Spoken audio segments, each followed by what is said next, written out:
This guy, all of a sudden, he want to come poaching in South Florida. You guys better get your shit straight in your own backyard first. Excuse me, hey man, let's You just guys roll with better, the program. yeah. What's good? What's good, fans? We got tonight, boy. We got an explosive show tonight. We got a lot to talk about, man. Voice of the fans. Thank you guys for tuning in. We got a lot to talk about. As always, this is your man Cam down in Southern California. Got my man Clevon in the Northwest. It's still sizzling up there, huh? Sizzling, man. I am baking in this room right now, man. It's 87. Oh man. Okay. Yeah. Man, Clevon, we got a lot to talk about. We're going to talk about Team USA. Got smacked around by France, and then they turned around and did the smacking around. It's about time we saw kind of what the potential of what this team could be. Now they have to carry this out. We're going to talk about if they can. Well, Clevon, I'm going to give you a chance to talk about your Lakers. I don't like talking about the Lakers, but since you want DeMar DeRozan, since you want Dame Lillard, since you want Kyle Lowry on your team, we're going to see actually which one of those players would be the best fit for your team. And whoever else you want, Bradley Beal, you want to throw Bradley Beal in there, you want Jason Tatum in there, you want to get Zion in there. We're going to actually talk about who fits best on your team. Or you want to go back and get Lonzo, somebody you traded away. I don't even know why he would want to come back to the team, but we're going to talk about did trade in for Anthony Davis, so I think that worked out well for the Lakers. So did it really? Did it really? What you guys did last year? They did get a championship last year, right? Did they get a championship? I mean, that was the bubble. That was the bubble. That was an asterisk. Wow, that was the bubble. Is that going to be your answer going forward? That was an asterisk. That was the bubble. You guys didn't repeat it. You guys barely made the play. Had some injury issues, very similar, and no disrespect, Mr. Ballmer. No disrespect, but very similar to what the Clippers went through. Yeah, no, but I'm not mistaken. The Clippers went to the conference finals. The Clippers were in the conference finals. Oh. We made it past the first round for the first time, and we weren't in the playoff tournament. That's not similar to 17 championships. The Clippers were. I mean, so you're talking about the no disrespect, Mr. Ballmer. Now you want to talk about? I'm just saying that's not the same. George Mikan and you want to talk about these other cats? I mean, okay, so we'll take the Mikan. We want to take the Mikan one out, so that's 16. What you talking about? You talking about? Who's talking about Magic's got 5, Kobe's got 5. There's 10 right there, right? Did they play last year? Did Magic or Kobe play last year? Exactly. So stop bringing that wasn't really your point, but let's get to the show, man. I see you're kind of fired up, Mayweather. Man, we got a lot to talk about. We talking about we got the AFC South predictions that we're going to give you guys. We're going to talk about the top fantasy defenses. Again, this is the last fantasy talk for the next month. Because I can't give away the secrets. Cleveland's already getting nervous, folks. He's already getting nervous. And you're going to see he has his pencil and pad already right there, ready to go. As soon as I say something about a fantasy squad, he's writing them down. He's trying to – I can't give him too much more. Don't need it, fans. Don't let him fool you. I can't give him too much more. As always, we're going to talk about this day in history. So get comfortable, fans, because we're going to do this right now. We got a lot to talk about today. But as always, every time we start the show, this is July 28th, 2021. Football season is around the corner. Football season is right here. In fact, training camp started today down here in Southern California with the Chargers and the Rams also. It's week 149. So when we look at the date, we look at the week of number of the show, we come up with some numbers. When you think of the number 28, who wore that jersey best, or who first come to your mind? Well, Cam, who comes to my mind first is Corey Dillon, 206 native, Franklin, graduate, University of Washington participant. He wore the number very well. That's the first person that comes to mind. Who probably wore it best is probably that Hall of Famer, Super Bowl champion, Marshall Faulk. Okay. Corey Dillon, actually, you don't short him now. He had the rookie rushing record. That as well for the Bengals, just ran all over the Houston Oilers. It was Houston at the time. Ran all over 300 something yards that night. That was tremendous. Very impressive. First person to come on my mind when I think of the number 28. Man, I go back to Chuck, man. Kurt Warner, that running back. Good call. Kurt Warner like was that. Nice. Kurt Warner was nice. The best to do it, though, was Marshall Faulk. I mean, I can argue with anybody. Marshall Faulk was the best running back in the game, but Kurt Warner was really nice. I really like Kurt Warner's game, and too bad. I mean, he played in the '80s, blew out his knee in '86. Today, that's you're ready to play next season. Back then, your career was essentially over. So if he had modern technology, maybe he could have played another 5 or 6 years in the league. Sure. But he had to start and stop, the little hesitation, little hezzy move that cats you don't see a lot of cats with that little hezzy move when he gets out in the open, just kind of give you a little hezzy and keep on going at his same speed, doesn't lose a step. It's very impressive. Number 49. Number 49, it's really only one person for me when I think of number 49. And that was a cornerback for the Minnesota Vikings, Joey Browner. Like, big cornerback. So Cam, is that a 4.9 or a 4.7? I remember JB being a 4.7. Joey Browner was a 49. He was a 49, if I'm not mistaken. I'm almost positive he was a 49. I mean, 49. But for the Vikings, bro, he was you're right. Good call. He was 47. He was 47. So okay, well, good call, Mr. Clevon. Still, he was still nice as hell. By Absolutely. the way, Tone setter. Yeah, big cornerback in the mode of how you guys like him up in Seattle. But so we'll go Bobby Mitchell. Long time Redskin. One of the scat backs, if you will, before there were scat backs. We'll go Bobby Mitchell. How about you? The first person that comes to mind, man, is Julius Peppers in his dominant times down there at the University of North Carolina playing football and basketball. That's the first person that comes to mind. Probably the person that wore it best is, like you were saying, Louisiana Lightning, Ron Guidry, a Cy Young and a World Series. That kind of adds to the pedigree of the number. Yeah. Okay. All right. It's not bad. Hey, man, so let's jump right into this NFL topics, and we can't go any further. Number one, let me pat myself on the back. I told you week 1, Aaron Rodgers was going to be in Packers uniform. I said that weeks ago. I didn't expect him to show up in training camp, first day of training camp. I didn't expect that. I expected him to kind of play around, hold out, use his clout, use his leverage, and show up the first week before the game. And we all know he don't need a whole lot of practice, but he showed it. He came into camp. He came into camp with double barrels, guns blazing. He couldn't wait to get to the microphone and let them guys know what was on his mind. He was on a Jeopardy. He do the Jeopardy for a couple Certainly weeks. did. Was the guest goodness. host of Jeopardy, yes. Oh my goodness, he came back with a catalog of memorabilia for the Packers fans and the owners and everybody. He had a list of all the players that they disrespected for the time being. He had a list of what he thought they didn't do right, what they didn't do right, and it was just like he was running Jeopardy out there. You got a question? Here, let me tell you about this. You got something what they didn't do right, what I didn't like? Let me tell you about this. Have we heard anybody call out the front office like this before for a team that he's still on the team? Now we've seen some people go get out of the back door and then have something to say about the team, but he called out the front office and he's getting ready to go play on the squad this year. Can you recall that when he's done that? Anybody who's done that? Well, Cam, first and foremost, let me just call out you were 100% right in your prognostication of what was going to happen in this situation. I was 100% wrong. I did not think that Aaron Rodgers was going to play for the Green Bay Packers ever again. So the mere fact that he's in training camp and they're in talks and negotiations and still, trying to smooth feathers. Yeah, crazy, amazing. But no, you've never seen a team that calls out their entire front office and gets away with it. But at the same time, when's the last time the MVP of the league has been in this position and somewhat flexed his muscles a little bit? We all live in the world of social media now, so it's a completely different environment. And comparing it to what people have done in the past it's just it's a lost cause. Yeah, I mean Brady.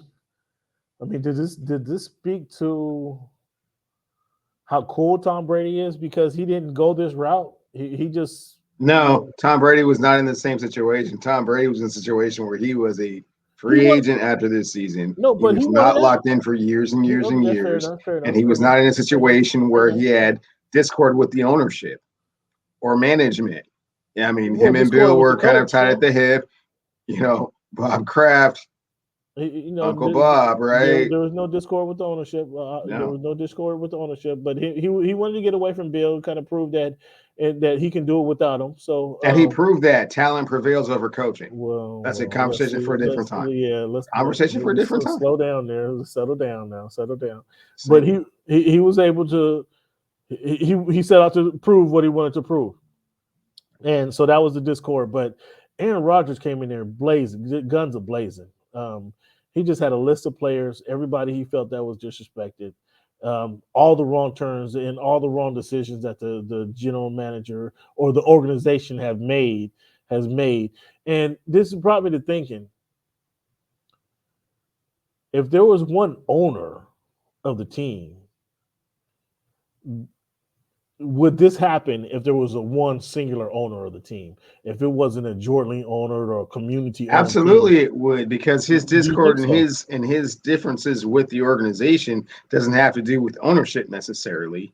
But And one solid owner adverse it being but owned what by the community, I don't think would make any difference in his particular stance and opinion on how the organization's being run. But what I'm saying is he could have went and addressed his concerns with the one owner and said, "Hey, look, this is what I don't like. This is what you guys are doing. Here's the missteps that happened."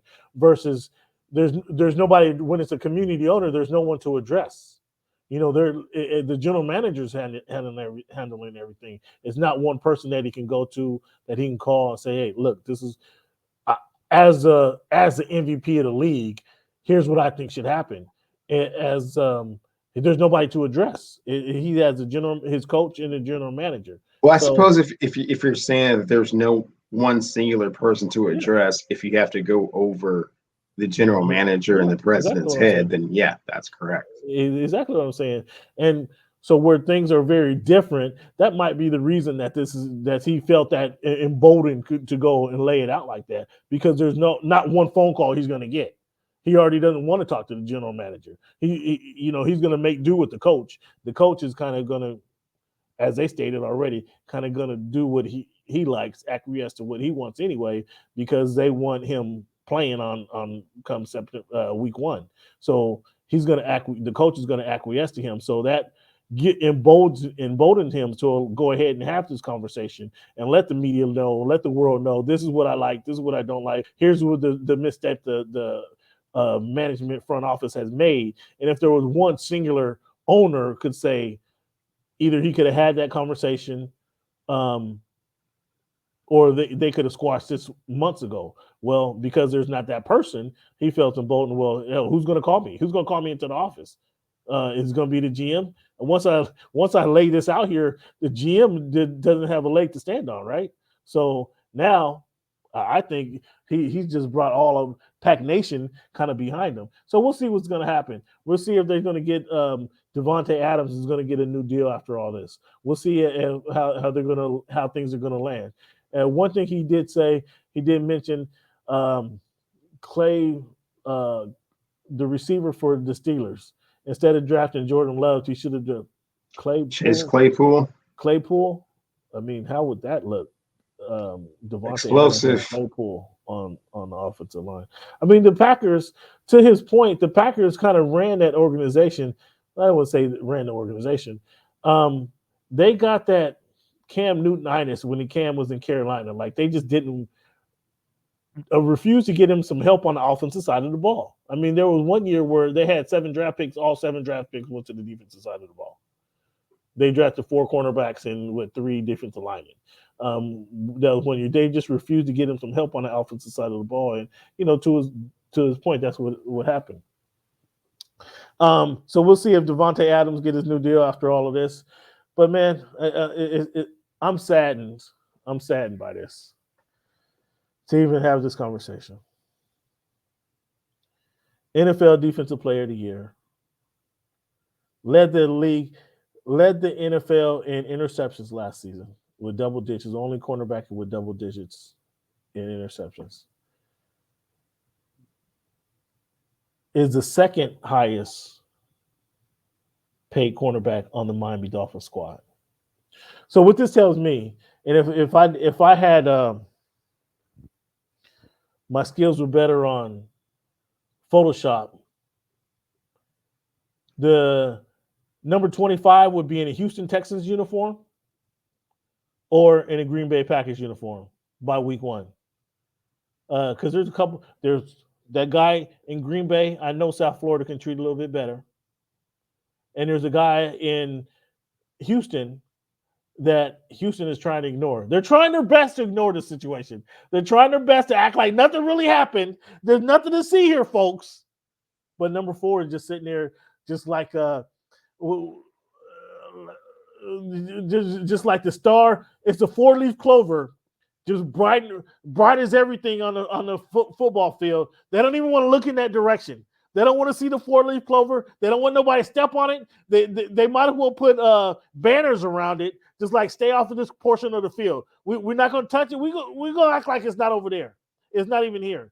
So Miami Dolphins, I hate that we have to address it, but clearly we're not going to pay that guy. And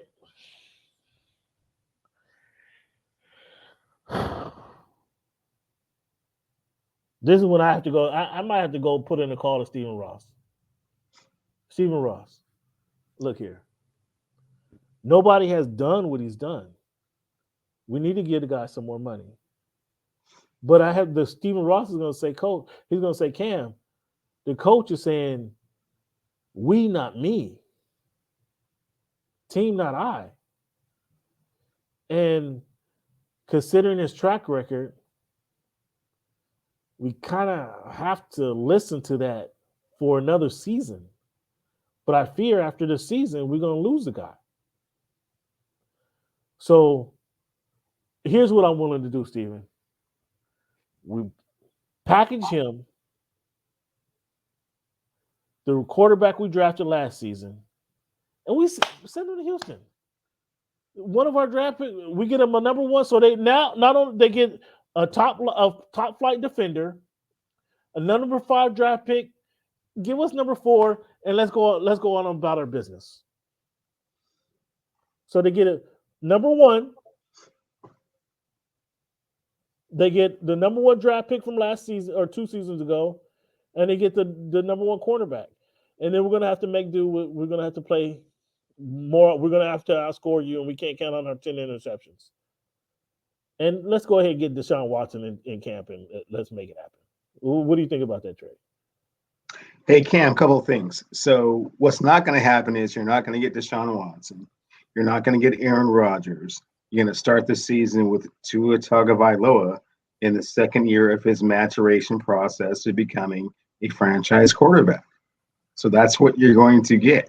In addition to that, you're also going to get a holdout from Xavien Howard for the first 5 to 7 games of the season because he wants his cheese. He saw what, Keel Griffin got over there at Jacksonville. I mean, kind of egregious, right? So he knows what he's worth. He's not going to get it. But by the time he's missed 5 or 6 checks, he's going to insert himself back into the Dolphins lineup. He's going to have bad hamstrings. He's going to pull his hamstring. Oh, boy. So because of the 5 to 7 games that he missed not playing and then not being able to play, down the stretch, the Dolphins won't make the playoffs. It's a tough situation for you guys, and I'm so sorry. I'm so sorry it had to happen this way. That's just what's going on. And this is why I propose, because I don't think he's going to hold out. You can't trade for Deshaun Watson. He's got like 17 rape cases coming. You'll never trade for him. Hey, stop bringing up old news. Stop bringing up old news. No. Stop bringing up. How is that old? How is that old news? If you want to trade one of the top cornerbacks in the league, there's been nothing for a quarterback that could quite possibly be in prison by November. No, you haven't heard of none of these allegations. He's and Aaron Rodgers is not coming there either. He's not due in court till February. Aaron Rodgers is in camp in Green Bay, you said he would be. So he's not coming either. However, he's not happy. He's not happy. And neither one of them is happy. But what does that have to do with them being in the 305? What does that have to do with them being in South Beach? Green Bay would be wise. Okay. Green Bay would be wise. Green Bay would be wise to try to acquiesce to what Aaron Rodgers is requesting and have him in his career in Green Bay. They would be wise to do that. One thing that won't change. One of the things Aaron Rodgers said today is guys aren't coming to Green Bay as a vacation destination. This isn't a destination spot for anybody. They're coming here to play with me. So what? If you don't want to, so they're coming there to play football. So what you're saying is when they go to Green Bay, they go to play football, and when they go to Miami, they go to kick it and play some football on the side. Hey.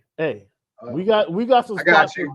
I see what you're saying. We got some spots. I see where you're going with that. We got some spots for Aaron Rodgers to be happy, to find his happiness, if that's what you want to say. He's already found his nirvana. He's already happy. He came there some flip-flops. You saw him there, flip-flops, shorts, and T-shirt with the long hair. We got plenty of places that accommodate you. He's a West Coast kid, Cam. We got plenty of places that accommodate you with that dress code. He's a West Coast kid. He didn't really like the 305 that much. Too hot, too humid.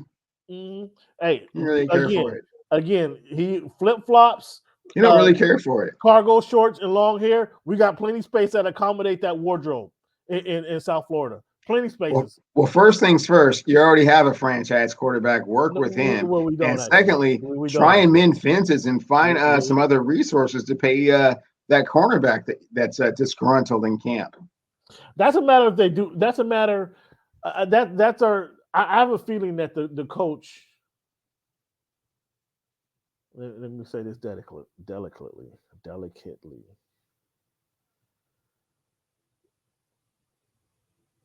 The coach may be a little too stubborn to make certain concessions. And when the player actually has them over the barrel, and most people would acknowledge that you should pay the best cornerback in the league. You pay that guy, you restructure his contract, give him a few million, buy him a car, buy him a house, whatever it takes. You kind of make that guy happy. But I don't think the coach, and what he's going to say is, we don't set precedents of restructuring contract with. Yes, those Belichick disciples do say that often, don't they? That's the tone that you're going to get. And that may not be the right tone. Well, it is 2021. That's not the right tone. That's not. You don't have 7 championships on your belt. You don't have 8 Super Bowls in your coffer where you can say my way or the highway. You don't have that. You're working towards that direction. You sure you got everybody on the uphill trajectory, which we applaud you for, but you can't really say my way or the highway because we haven't been to the Super Bowl since '85. And maybe you can trade him to Pittsburgh, playing with Minkah Fitzpatrick for like a 5th-round pick. You see what I'm saying? Yeah, I'm saying. So you try to two or three 5th-round picks in a row. You trying to bring up old stuff. Exactly what I'm talking about. You know exactly what I'm talking about the stubbornness. You know exactly what I'm saying. And you brought up Minkah Fitzpatrick. You know what you're doing by bringing up Minkah. You see you really I'm trying to be nice and cool here. I'm trying to be cool, calm, and collected. And you go ahead and bring up Minkah Fitzpatrick on me. And we're still looking for a safety to replace the first-round safety that we drafted. And you didn't want to pay him when he said he didn't want to play with losers. He didn't want to fly with the tank for Tua logic. So you trade him away. Why do you trade away somebody who says, I don't want to play with losers? I don't want to be a part of this losing philosophy. So you know what you're doing. I don't even know why I let you bait me into that. I don't know why I even let you bait me into that.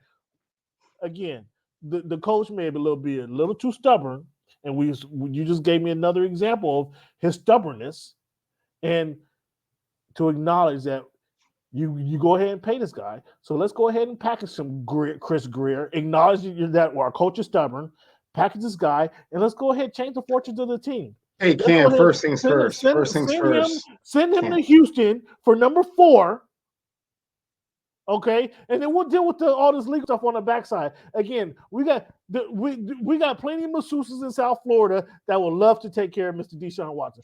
Plenty of them, and they're not on IG, they're not on Twitter, and we don't have to go that route. We just Okay, hang out. okay. First We things got first, we Cam. got a You house for shouldn't you. be endorsing that kind of behavior. Okay, first I- things first. Well, everybody needs a Secondly, massage. you I need a already good have a massage. I need a good quarterback massage, that by you the way. already are working with that is your franchise quarterback. So hey, man, let's stick with the Tua plan. No. He's going to be just fine by week 13 or 14. Yeah. Deshaun Watson's gonna be good week 1. If he's healthy and he's Deshaun Watson, you see what you're doing? You see how you keep dropping these little nuggets? You see what you're doing? How about we send him? How about you like this one? We'll give number 25 a first round draft pick for number 3. Your guy's not happy up there. You guys can't say Sierra. Let me call. Oh, Sierra. hey man, I'm so sorry. You haven't been paying attention. Your phone, you've been blocked from all 206 numbers. That's why you don't really understand. No, everything is let me get Sierra on the cream up here. Let me get Sierra on the line, and I bet Super Bowl aspirations once again, my friend. Story. Not quite sure if you even heard. Oh yeah. Sierra Oh yeah. Story. Yeah. It's all been smoothed over, my friend. Yeah. Anyway, let's move on from the topic. You got me heated. You brought up Minka. You keep trying to bring up this this other guy, this supposed franchise quarterback. Franchise quarterback, yes. Can he stay healthy? Say his name. You gave me. He might be ready to go by week 12 or 13. I know Deshaun Watson's going to be ready to go week 1. Well, hey man, week 1 he's ready to go. If he's not behind bars. What are you talking? You keep want to bring up all this ancillary stuff. I don't know what you're talking about. There's all kinds of possibilities that there'll be enough information leaked out and given to the commissioner's office that he may not even be eligible. Innocent until proven guilty. He's not. It's all alleged allegations, man. Come on, innocent until proven guilty. This is America. I don't know what kind of laws they have up there in Seattle. Okay, well, hey man, it's hard to trade for a quarterback that's got 27 sexual assault allegations hanging over his head. I'm just saying. Allegations. That's anybody can make up stuff. Like 27 folks. What Tupac said. There's a lot of people in jail for lies. I get your meaning. Yeah, but 27 of them. Hey, again, we don't have to go on Instagram, Deshaun. Come down to a 9-figure dude going on IG getting massages. Wow, come on down. It's kind of weird, right? We don't have to do that no more. Let's grow up. We're growing up around here. Anyway, let's talk about your team. I don't want to since you be just jumping all around the league all of a sudden. You jump all around. We don't know who you root for. Washington football team, Jonathan Allen, 4-year deal, $72 million. 30 million signing bonus? That's just give me the shivers. What'd you think about that deal for Jonathan Allen? Kind of high is not unfamiliar with the way that Mr. Snyder does things. I mean, he overpays. Trying to win now, trying to win today. Worry about tomorrow. This seems like one of those kind of moves. Okay. I mean, hey, he locks up his guys, so that tell you Chase Young coming down the hill. What's Chase Young gonna get? He's gonna get 40. He's gonna get Chase Young money, Cam. He's gonna get 4 for 100. He's gonna get Chase Young. He's gonna get 4 for 100. My goodness. Yeah. Talking about big money, Broncos go ahead and sign Justin Simmons. He becomes the highest paid safety. What's that mean for Jamal Adams? Why the Seahawks? Why your team playing around with Jamal? Why have you? Hey man, don't worry about how my team negotiates things. We talked about this. We talked about this back in June, May or June. Like, why are they still playing? Why is this guy still unsigned? The guy they gave up 2 number 1 for this guy. Why his agent, his representation. His agent. That's what the problem is. His agent is always trying to do a little bit too much. He's always trying to sweeten the pot a little bit more than needs to be sweetened. It's representation on his end. Eventually, the deal will get done. I mean, we know what the deal is. So he's going to have to become the highest paid safety, right? Are you going to make him the highest paid defender or the highest paid Seahawk at 19 million? Because one guy makes 18. He won't be the highest paid Seahawk, and he won't be the highest paid defender in the league. Well, I mean, that's one and the same guy. No. It's not. Well, I'm sorry. I take that back. Warner, who just signed for the 19 mil, and who by next week or by week 1 he won't be the highest paid defender. So he's not getting that kind of cheese. The highest paid Seahawk is Russell Wilson. No. Is Russell? Excuse me. Yeah, Russell Wilson's the highest paid Seahawk. The highest paid defensive Seahawk is Bobby Wagner. Highest paid defensive Seahawk player is Bobby Wagner, who made it clear to me that he's the leader of the squad. I don't know if you remember that interview, but I'm talking as well. He should be. I mean, there's no one left, right? I said, hey, Bobby, man, you don't learn from the likes of these guys. Now, does that make you? He said, I said, how do you use this knowledge to go ahead and try to become the leader of the? Well, I am the leader. I don't know if you remember him telling me that. And I said, oh, Bobby, I didn't mean it quite like that, Bobby. I was trying to give you respect, but just to make it clear, I'm the leader of this defense. So Bobby's at 18. Mm-hmm. So you don't. So what do you give him? 17.9? I mean, no, you give him $1 more than Simmons got. Because you already know Simmons' contract is crazy, and it's not going to be reflective of what the team does production-wise on defense or overall record. But if that's where the market is, and that's where the market is.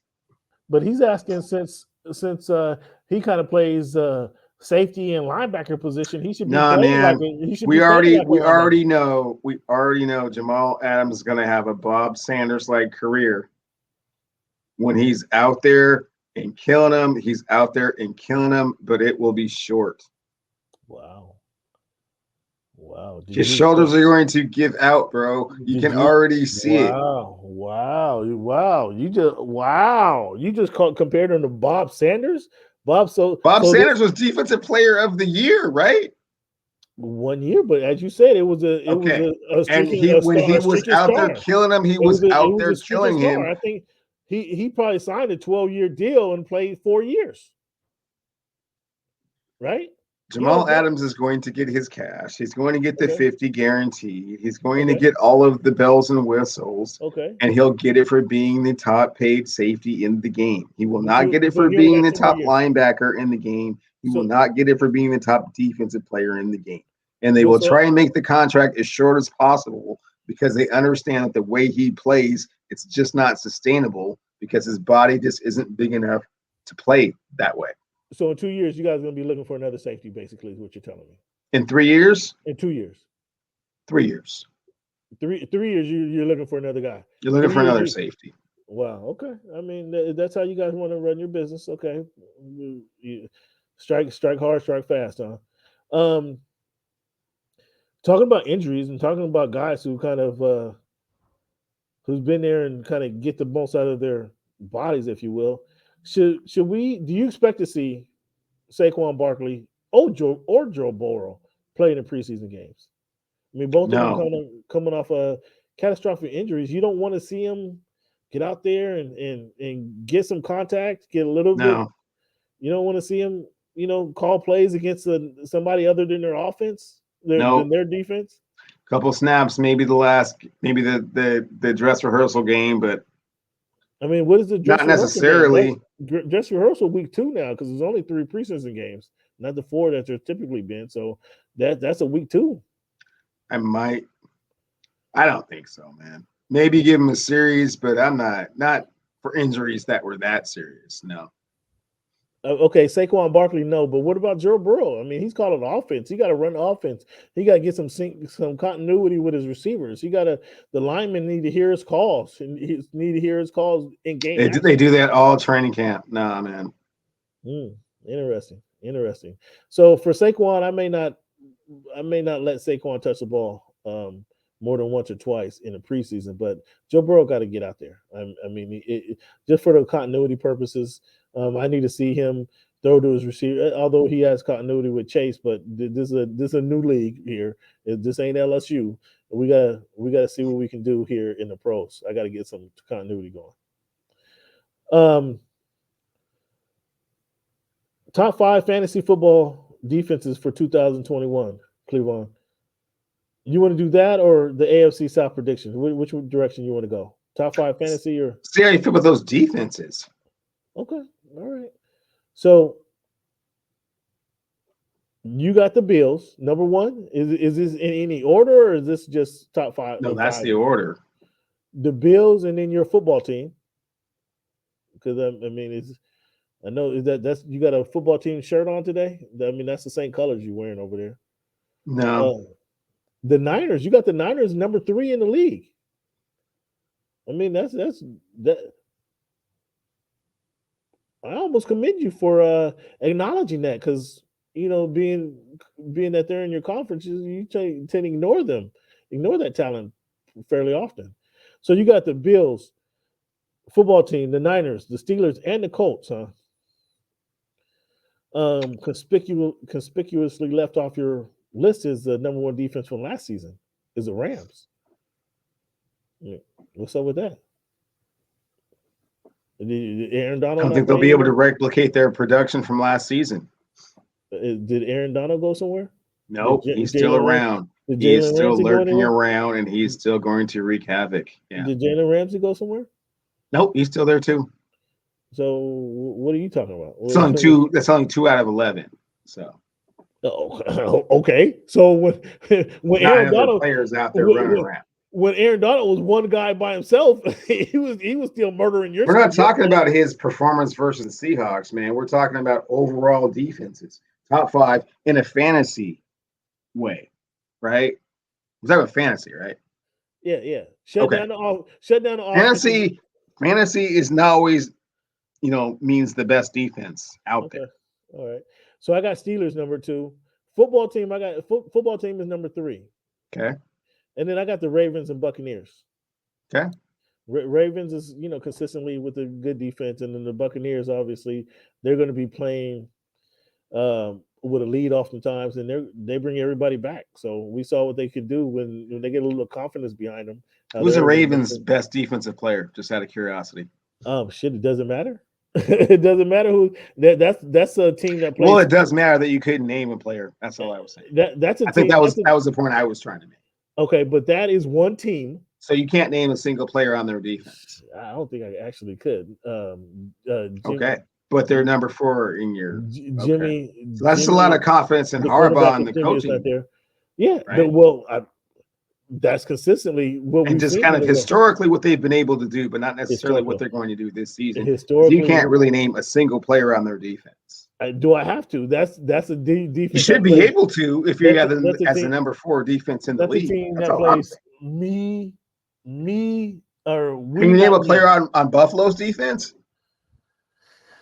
Number 49 is the first guy come to my mind. I'll help you out. Ed Oliver, he's a beast. Can you name somebody on Pittsburgh's defense? Oh boy, see how you do.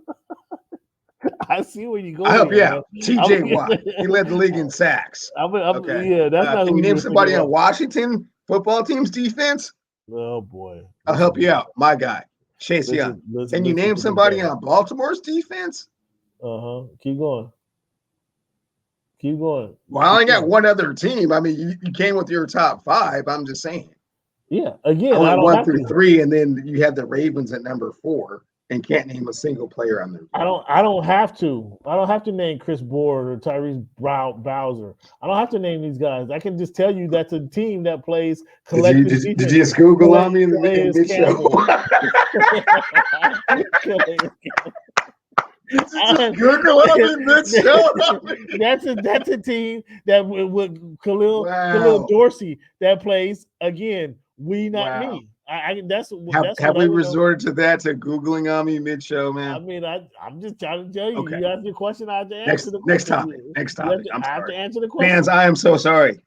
So I am so sorry that I grilled him to the point that he felt compelled to go to Google and reaffirm some of the things that he was saying that he doesn't really understand why he was saying. Since he wanted to bang on me about the Ravens as being a top 5 defense, we'll see at the end of the season where they shake out. Let's do that. How about that one? Let's do that. Yeah. So AFC South, since you want to give the Colts the number 1 defense in the AFC, I mean that's the only team you name. No, you got a couple of AFC teams. Since you want to name them one of the top 8 defenses in AFC, where's your Colts rank on your AFC South league? Oh, they're not that high. They're not that high. You want to go through your list of AFC South teams? Yeah, go through that. And I mean, I'm not quite sure how much higher they should be, but go with Go with what I sent you. Yeah. Well, we both agree that Titans. Okay. The Titans with the with strong Ryan Tannehill at quarterback well, and Derrick Henry running the rock. Yeah. We feel like they should win the division. Okay. Who did I say was coming in second? With Derrick Henry running the rock. Let's just leave it at that. The Colts actually going to come. I got them in second place. I mean, we got Houston Texans, Jacksonville Jaguars. I mean, that's kind of the division is top heavy. Okay, the division is top heavy here. Because Texans ain't going to they're not even challenging for the playoffs, and the Jaguars. I don't know how you have the Jaguars or the Texans. That's interesting. But both of these teams, they're going to be competing for 3 and 4 wins. So if the Texans win 4 games, if Tyrod Taylor wins them 4 games, it's your boy Tyrod Taylor wins. I'm sorry. Yeah. Is Deshaun Watson not the quarterback over there? I thought you just told me Deshaun Watson has legal problems and he's not going to be playing. Now all of a sudden, you got Deshaun I said he had legal problems, which makes him untradeable. No, I didn't say he wouldn't be playing for the Texans until they lock him up and throw away the key, send him to San Quentin. That's not what I said. No. What I said was it makes him very difficult to trade. Once he gets out of town, all that legal stuff goes bye-bye. All those legal allegations, all that stuff goes, all that stuff goes bye-bye. Once he gets out, you should ask Ozzie Newsome how many trade proposals he had for Ray Rice after that story broke out. Well, I mean, the different story with Ray Rice was a video of Ray Rice. Oh, and you don't think video's on the way? No, we would have seen videos by now. And would we have? We would have seen videos by now. I mean, hell, there was a video of your boy Robert Kraft.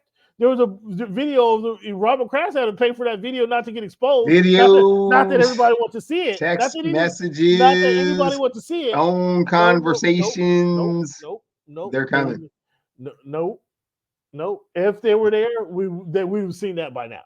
If they were out there, we would have seen that by now. But not quite just yet, but it's coming. But once we get it away from Houston, that's all we got to do. We got to get them out of the state of Texas. And once we get them out of the state of Texas, I mean, all that stuff goes bye-bye. There's no – once you come down to South Florida – Okay, don't worry about all that because you have a franchise quarterback down in South Florida. Just work with that, Cam. Don't worry about what Deshaun Watson and the Houston Texans are doing, okay? It doesn't concern you. We're philanthropists down there. We try to. That doesn't concern you and what's going on in South Beach. We try to make a good situation. I feel that by week 13 or 14, Tua's going to finally have his legs underneath him. Oh, really? And really kind of understand the offense. By week 13, he's going to be ready. Week 13 of week 13 or 14 of next season, it'll all start to click.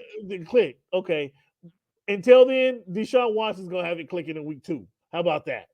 When he'll be in Houston, but yeah. No, when he's wearing the aqua and marine in South Florida, yeah. The aqua and teal in South Florida, number 4, he's gonna be clicking in week 2. So we don't have to go that far. So, but anyway, I got the Texans and Jaguars. Well, they're gonna be competing for 3 or 4 wins and last in the AFC East. They might be competing for early top draft pick of the league. So the division is top heavy. Titans and the Colts. The Colts, I don't think they're going to have enough for Carson Wentz trying to rebound his career. They're going to have a good defense. They're going to have a good running game. I just don't know if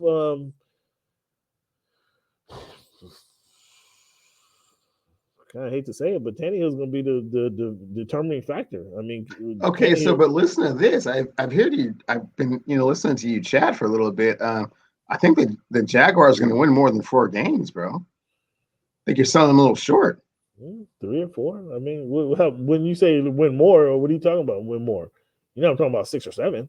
I mean, if the over/under is 4, I'll take the over. How seriously do you mean about that? Oh, how seriously are you about it? Jaguars are right at 4 games. I don't think that's very they're right at 4 games. Okay, I'll take the over. What you got on it? We're gonna check this over under. I got the over. What you got on it? I'm not betting on no Jaguars and Urban Meyer. I think they'll be better than 4 and 13. So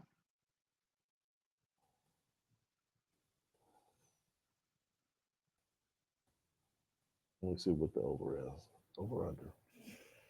Oh, I'm sorry, fans. I got him Googling again. Oh, He can't just respond and answer. 2.5. He's Googling again. 2.5. If it's 4, it's 2.5. See what I'm saying? No, I'm good. Oh, it's 2.5? Yeah.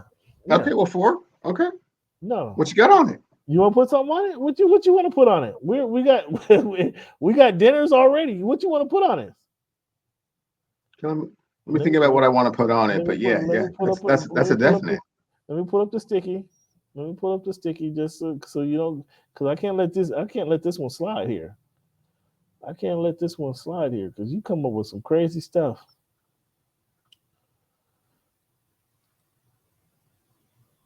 You come up, yeah. I can't. Over under. We're gonna take that all day. We're gonna take that all day long. Okay. So you said 3. 3 is over under. Is that what you said? It's 2.5, but we said 4. You said they're going to win more than 4. That's what you said. They're going to win more than 4. That's what you said. Okay, but if Vegas is saying 2.5, if I get the 3, then that's over what Vegas is saying. No. We said, you and I said 4. Isn't that over what Vegas is saying? You said over and under 4. Jaguars. We're gonna come back and circle. We got a few weeks to talk about that. Jaguars over under at 4. That's what we agreed to. 4 games. Still not bad at 4. Cleveland to decide what he owes me. But if Vegas is saying 2.5, I mean, who am I to go up against? No, you already did it. You already did. You're all right because you're a wise guy. Because you. I mean, if 3 is what we're talking about. No, 3 ain't what we're talking about though. That's not what we're talking about though, fella. Mr. Magic Fingers, Google. Googleologists. That's not what we're talking about. Mid-show fans. It's kind of weird, right? No, he hates that. No, it's kind of weird. So we got something going down, fans. This is how Cleveland likes to do. He likes to say stuff, but when I catch him, then he try to go. I'm just saying. I still feel good about the 4. And in addition, like you're saying, they do play in the AFC South, so I do feel pretty good about the 4. But I mean, they might be that's one of those. Let me get through training camp, make sure nobody breaks their leg type thing. Yeah. We're gonna circle back on that. We'll circle back on that one. Circle back on the 4's not bad. I feel good about it, fans. Okay, all right. So let's take a little quick break here, Cleveland. When we come back, man, we got some NBA topics. So we got a topic that I think you'll find interesting that I stole from the guys at Hoops and Brews. Check them out, guys at Hoops and Brews. That's my guy Pavi and TPJ, Hoops and Brews, YouTube, HNBmedia.com. Go ahead, check these guys out. They got a lot of great topics, and this one particular topic I thought was really intriguing. And I'll give you a heads up. If you don't know, if you didn't check them out already, the last 2 MVPs have been European players or players not from America, right? Last 3 MVPs. Giannis has won 2. Nikola Jokic won 1, right? Over the next decade, can an American-born player win the NBA MVP over the next decade? Now we got to throw. I threw out a couple names, and when we look at the list, we'll jump into that conversation. What have you? But that's the question: can an American-born player, who would be the next American-born player to win the league MVP? And I mean, if you think about it, that's kind of a tough question to ask because the next guys in line are Europeans or European players or, not American-born players. I should put it like that. So let's take a little break. When we come back, that's going to be our conversation. Let's take a little quick break here.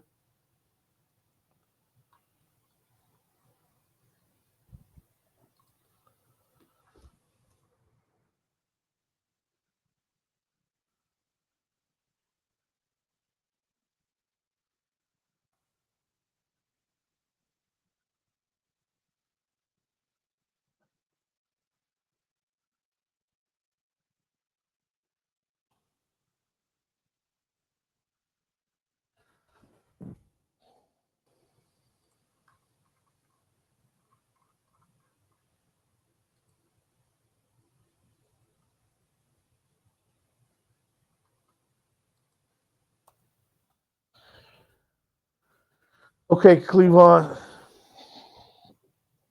Give me a couple seconds.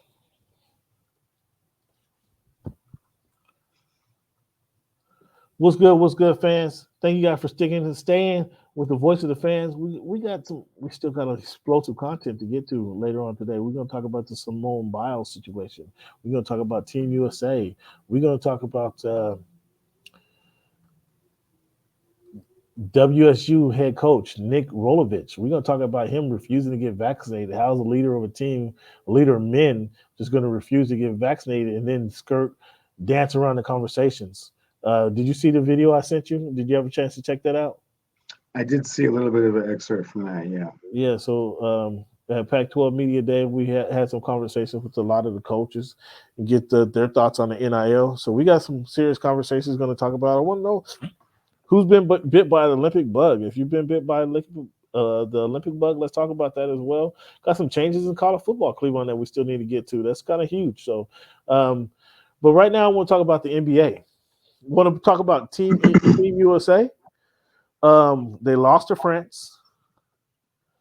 Kind of want to get into that loss, although they did rebound and kind of show a much better showing against Team Iran. But do we count?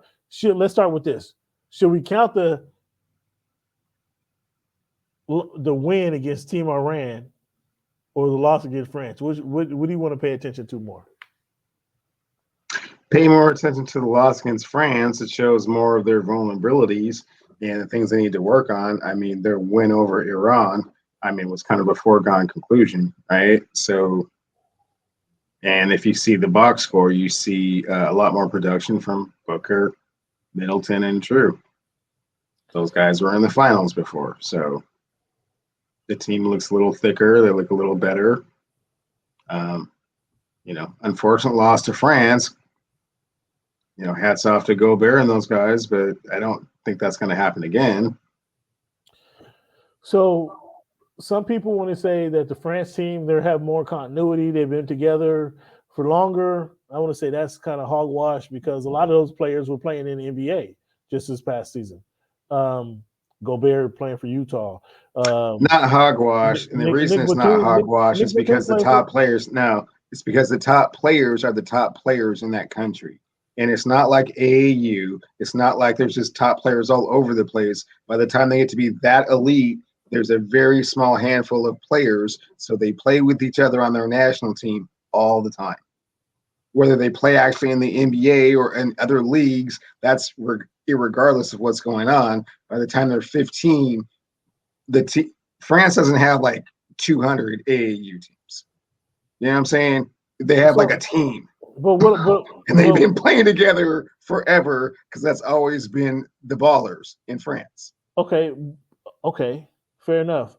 But they're playing. It's not like they've been playing together for the last 12 months and up to this month. No, but that's not what that means. That's not what that statement means.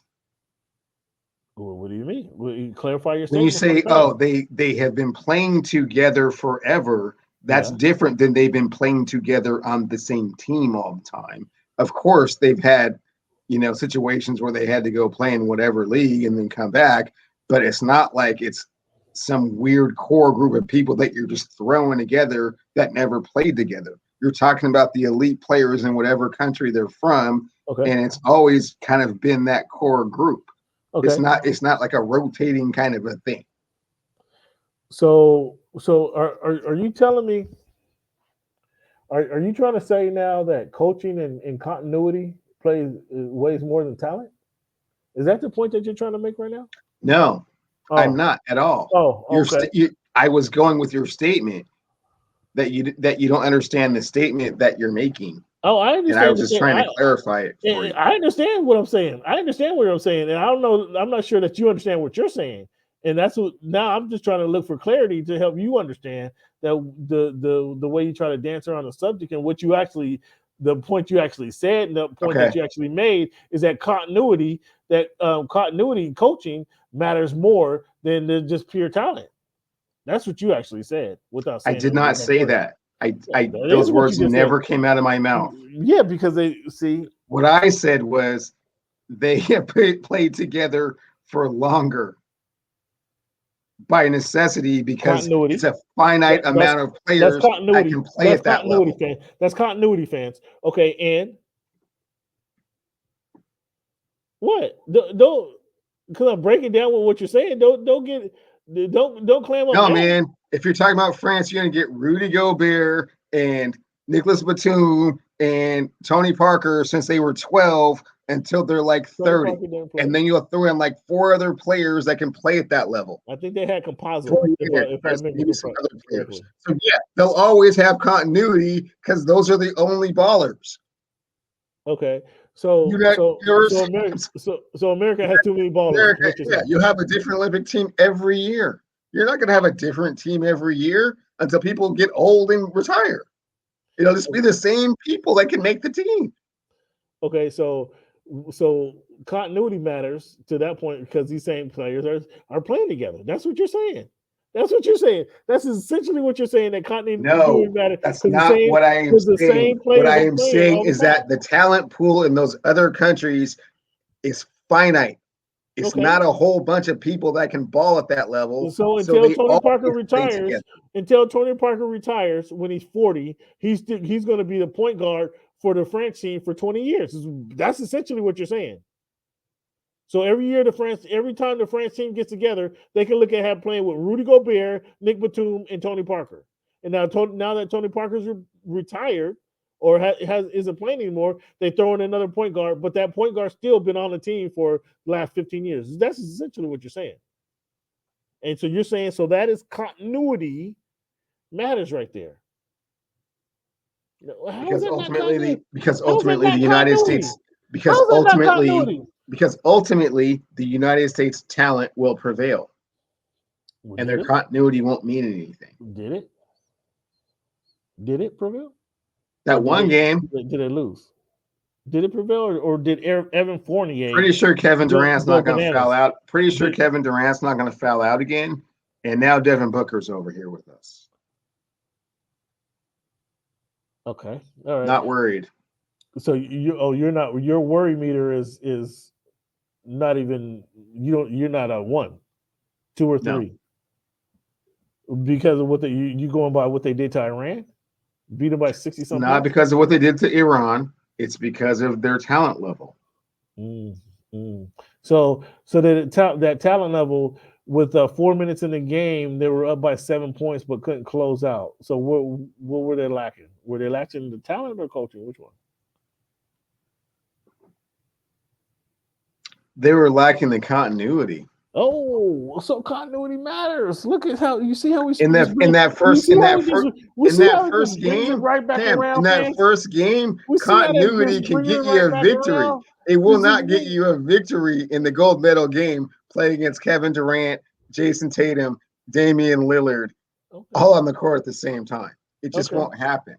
Okay, all right. Well, I like how you threw that out there and you acknowledge that something that helped them to the win. That's pretty good of you. That's pretty good. So then my next statement is I'm assuming you don't even agree with this. And has AAU ball hurt the USA basketball? It's hurt basketball in general.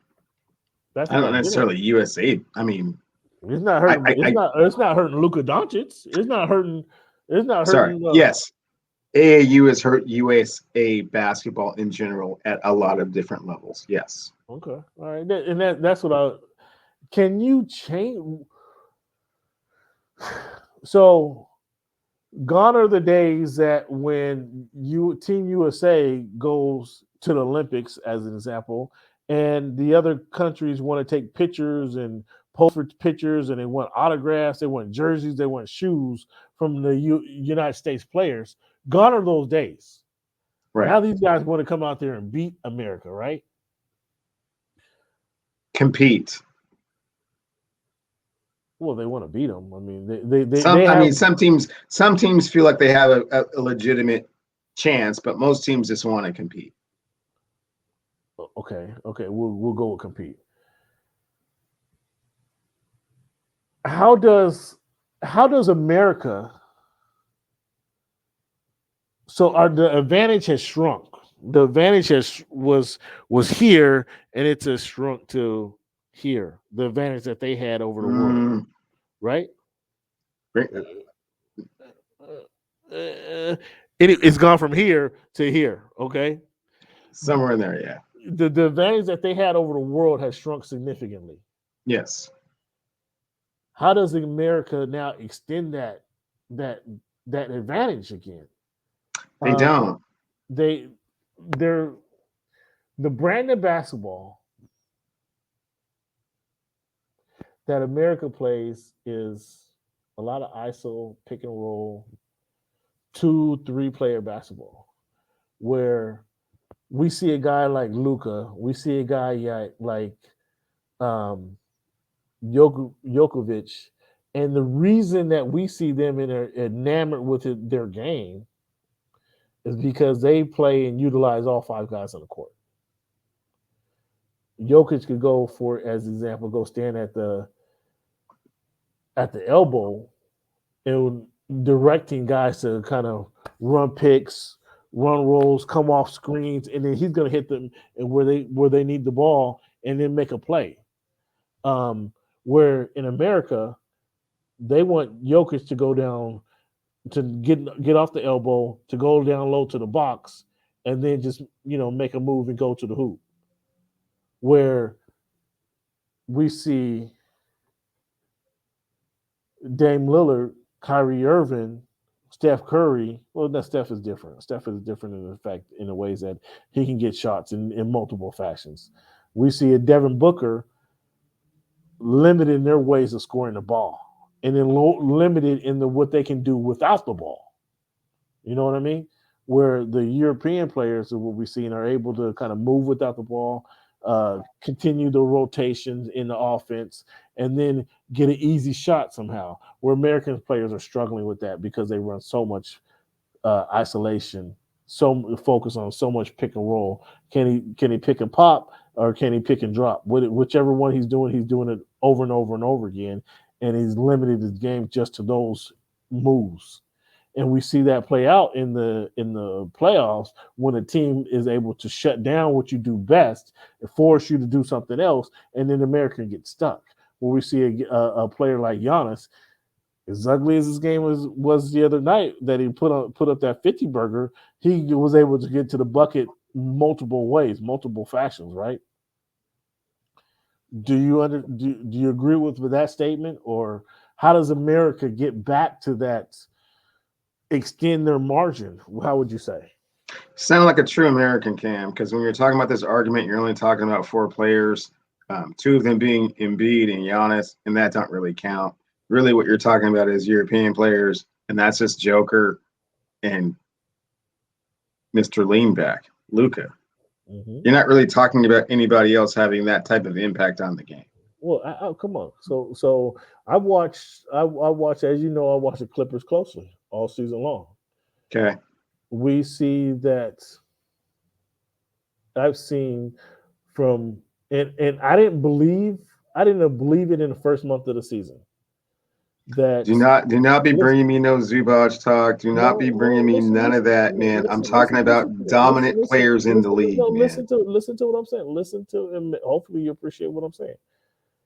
I did not believe that Nick Batum coming off his time in Portland, and then he was sent to Charlotte, Siberia of the NBA to play in Charlotte, and right. Nobody believed he had any game left after he got the balloon contract from Portland. He actually came and was a key factor in the Clippers' play. It was more like a glue guy, and he was a glue guy because not only he could rebound, he could defend, he can run different plays. He can sit out there, and if Kawhi, and Paul George wanted to do their isolation basketball, they can kick it out to Nick Batum, and he could hit open jumpers. So his game was not just going to the low post, going to the box at 6'9", or sitting out go to the corner waiting for a jumper, going to the top of the key and waiting for the jumper. He was able to make plays in different facets of the game. He was a glue player for the Clippers. Saw this all year long, where his game, because he's been on a team that actually played consistent basketball where they have continuity, and he's able to play other positions on the court, even though he's not a point guard. He was able to play some point guard, even though he's not a center. He was able to play some center because he's been in that position multiple times in his basketball career because of the team that he played on. Where he learned how to play basketball, he learned how to play multiple positions. I'm gonna tell you a story real kind of off the topic.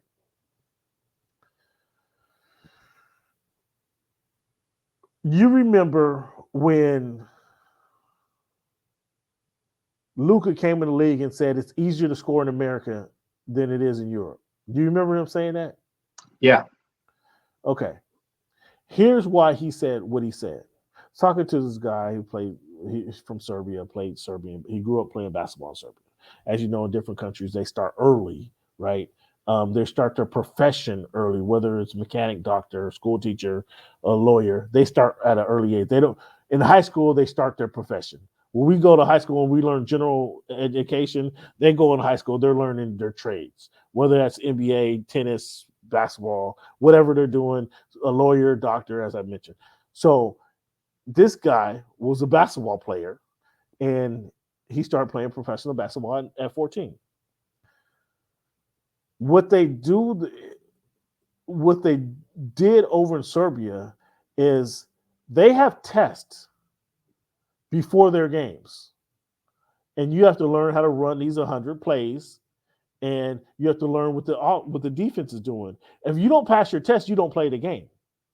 So they're being educated on the game of basketball. And it's not just a pick and roll. It's switching. It's stepping out on defense. What do you do in this situation? So the basketball was more fluid there because they're playing all of these positions, as I mentioned that Nick Batum has done. So they learn basketball on a different level than what we do here in America, where we roll the ball out there and say the best talent wins. What you always say, the baddest man on the court is going to be the baddest man on the court. The baddest man on the court is going to take over this game. Well, that works to a point. And what we see now when this Olympic basketball, yes, USA has the talent, but do they have the smarts to play the game? And these Europeans, because they all are smart, they all are educated in basketball. They can, that symmetry that the team shows is able to sometimes supersede just the pure talent that the Americans come with. My question to you is, how do we shrink that gap? You agree that the gap has already shrunk. How do we increase that gap? Do you understand what I'm saying about the testing? I agree that the gap has shrunk to the extent that it has shrunk to, and it's because the rest of the world has had exposure to how the USA conducts its basketball. So they have a blueprint with which to work off, and they understand their weaknesses and their limitations. But just to make an analogy, if your hypothesis was correct, what you would see is the NBA being flooded like baseball is flooded by Caribbean countries. Like 30% of the league is from Latin America in baseball. If all the stuff that you were saying was correct about European and the world basketball, the league would be flooded with world players. And what are you talking about? not. Clevon, what are you talking about? The last 3 MVPs in the league was your players not in America, not from America. Every team in basketball. We can go back to Sharunas Marshalonis. Name me seven.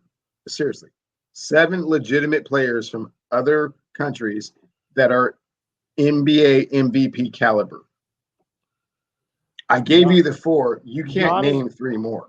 Giannis, Luka, Embiid, Jokic. Okay, that's for the best 10 players in the game right now. Keep going. That's for the best 10 players in the game right now. Keep going, Cam. Keep rolling.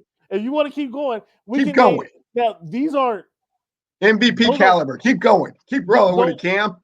Those are for the best. Keep going, Cam. Do you want to go Rudy Gobert? That's fine. Rudy Gobert. Do you want? He started crying when he made All NBA third team. You talking about an MVP in the league? They do cry when he made the All third team. No, That I'm dude just saying. cried when he made the All-Star team. You said you can't. We can't name And five. that's your fifth. That's the fifth player you can come up with. Cleveland.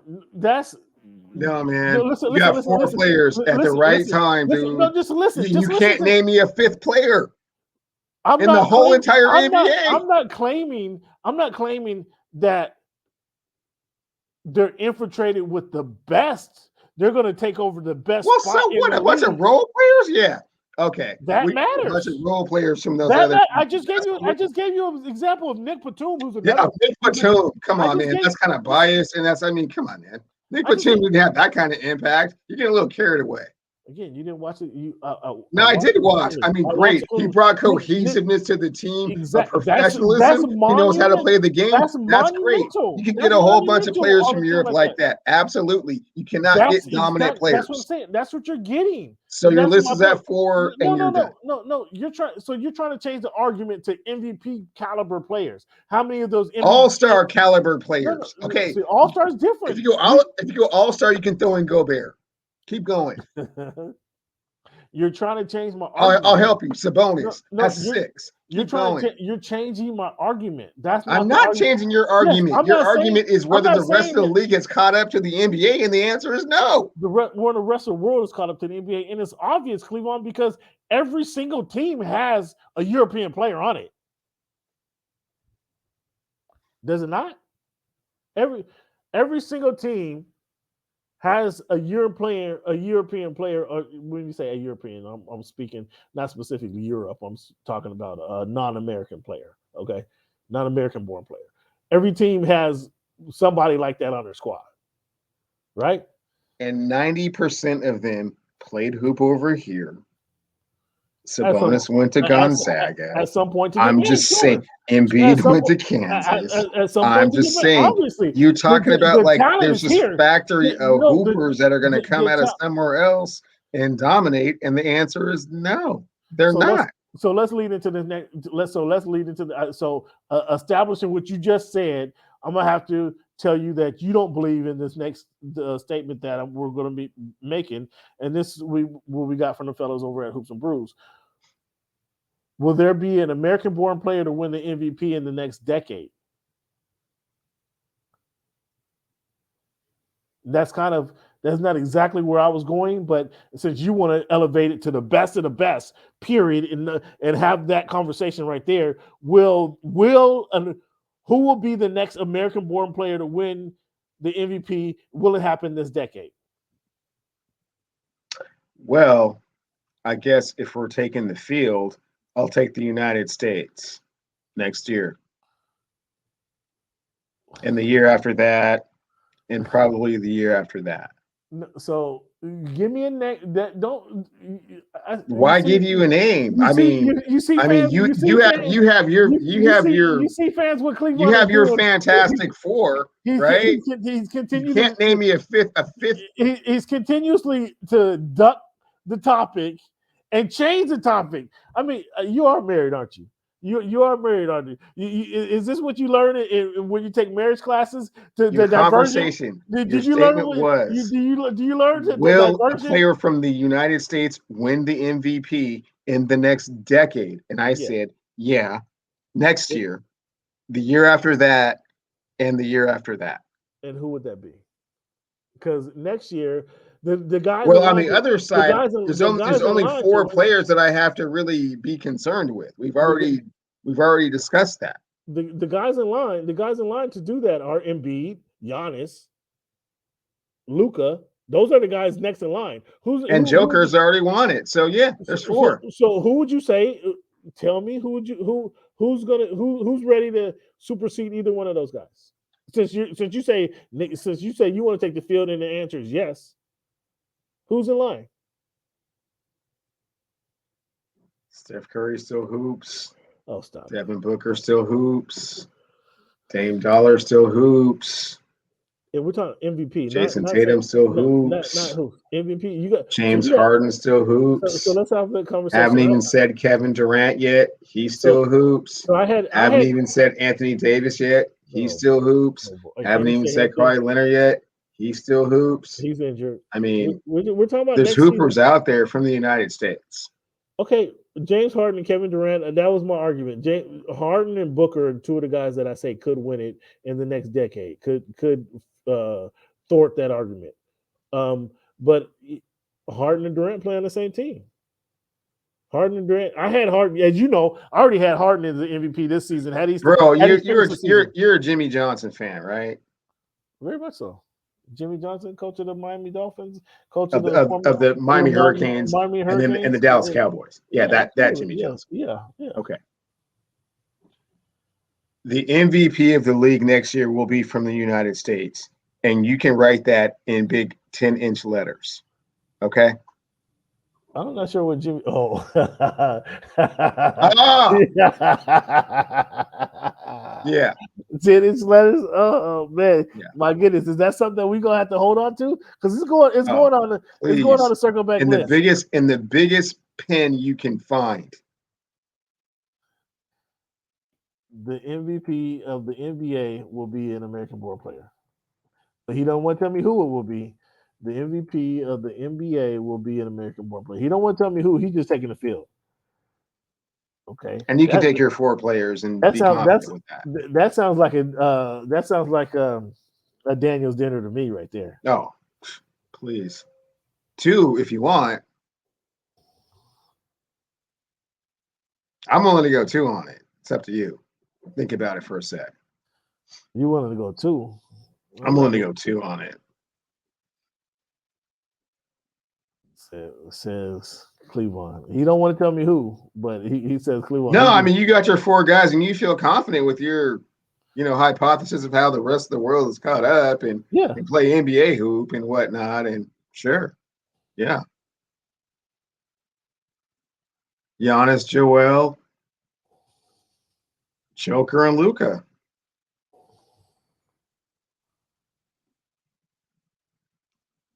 And maybe if you do enough research, maybe you can come up with a 5th player. Done. Let's talk about. So we got the draft coming up. Do you want to go into the draft, or you want to go into this fantasy draft picks of your Los Angeles Lakers? I mean, what do you want to talk about? Let's go Lakers. Let's go Lakers on that. Okay, we got Westbrook, DeMar DeRozan, Lonzo Ball, Kyle Lowry, Dame Lillard. I mean, your whole team has just been made up. It's a whole team of guards, actually, and you got AD and LeBron. I mean, which one of these guys is realistic, and which one of these guys do you really want? Really want Dame Dollar, logo Lillard.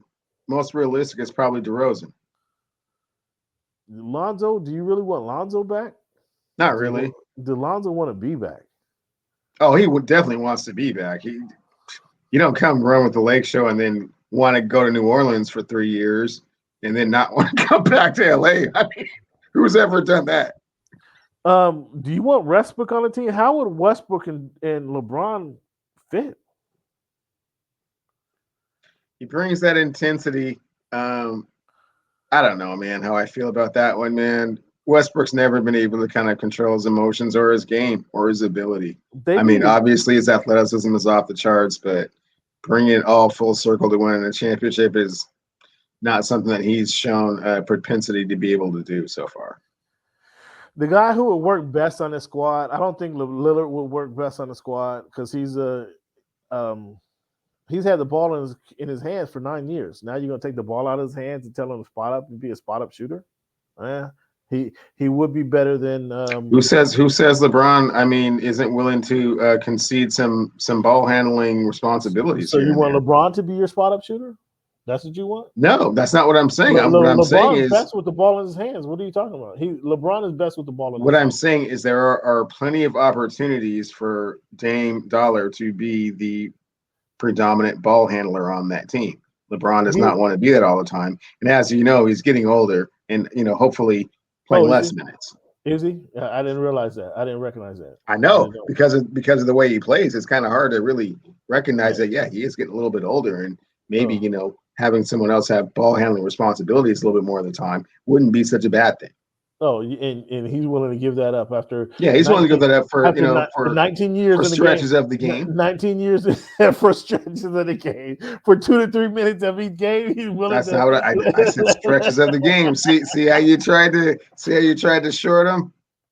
Not falling for the banana in the tailpipe. So for 19, I didn't say that. For 19 seasons, he's been playing best with the ball in his hands, and you say he's willing to give that up for a few minutes every game. Yeah, and stretches of the game. And Dame Lillard, who's been playing best for his 9 years in the league with the ball in his hands, he's now going to be willing to be a spot-up shooter. Yes, because Dame's priorities have changed, Cam. I mean, he's been the guy that can go for 50 in a playoff game and lose. He's been the guy that can go for 40 and 45 and 80 and whatever. Man, it just hasn't come to fruition with regards to an accomplishment. So yeah, he's willing to sacrifice a little bit of what he's been doing over the past decade to sip on the cup of greatness. Oh boy, oh my goodness gracious. I honestly, I agree with you. I don't think Westbrook would be a good fit. I don't see, because they need somebody who's able to be a spot-up shooter. Westbrook, we know that's not his forte, is spot-up shooting at all. That's probably the worst thing he does is spot-up shooting. Everything else he does would be an advantage, but he too would want the ball. He's used to playing with the ball in his hand. Let's say that. He's used to playing with the ball in his hands. And unless LeBron was willing to give up the ball 100%, that's not going to be a good relationship. DeMar DeRozan, king of the mid-range jumper, he would be the best of the names that I've given you, only because he's able to get his mid-range jump shot off against anybody at any time in any arena. He's able to get that mid-range jumper off. The drawback to him is, can he extend that to the three-point line? Doesn't need to necessarily. Well, with LeBron would be helpful, but no, not necessarily. With LeBron on one side of the post and AD on the other side of the post, by him shooting the mid-range shot, he just kind of cuts around the top of the key and kind of in that little loop. He doesn't necessarily have to extend it that far. There's always going to be a defender close enough, though, because he's got good size, got good ball handling ability. He'll be able to get a shot, and especially as the third option. Cam. I think DeMar. I think DeMar would be the best guy. Seriously speaking, and in all objectivity, I think he would be the best guy. Lonzo, I think, would be the second best guy. Kyle Lowry is old. I just don't know how much he's going to be able to bring you. Lillard would be. Lonzo Ball is 2 shots better than Ben Simmons. Okay. Without the intensity and without the attitude, without the defense, without all the rest of that, man. And without the 6'10". The thing Lonzo does is Lonzo is that ball handler. So is Ben Simmons. Well, I mean, you're not advocating for Ben Simmons on the Lakers, are you? No, I was just making a statement. You were saying that Lonzo's would be a great addition. I'm saying he's like 2 free throws better than Ben Simmons. Why Lonzo would be a good addition is because he would, if he gets the ball, if he's controlling the ball 30% of the time, I mean, that's not going to be a problem with him. Or you've already stated, you go from LA to New Orleans, he come back to LA. I mean, he's gonna get in where he fits in. He's gonna be he can play defense at his size. He's a little bit more comfortable in the NBA now. He's not coming in as the number 2 pick of the league who's expecting to change things. He's coming in there kind of want to be a part of the team, if you know what I mean. When he was there before, he was the number 2 pick. His jersey was going to be in the rafters there. There was a lot on his plate at the time. Now he'd be coming in as I don't want to go so far as to say face, but he's coming in there to kind of reinvigorate his career. And if you can do that next to LeBron, and here's the things that you're going to need to do, is you can pat the ball a few times. You can be a facilitator, which he can do. You can be that catch and shoot shooter from in the guard spot, which he can do. He'd be a lot more willing. He can catch and shoot, bro. They wouldn't even be talking about all this. He cannot catch and shoot. He does that. He can do that. You got him confused with LaMelo, huh? No. Yeah. You're talking about the wrong ball. No. Lonzo can't catch and shoot, bro. LaMelo's a ball handler. There's going to be no question. Yeah, no.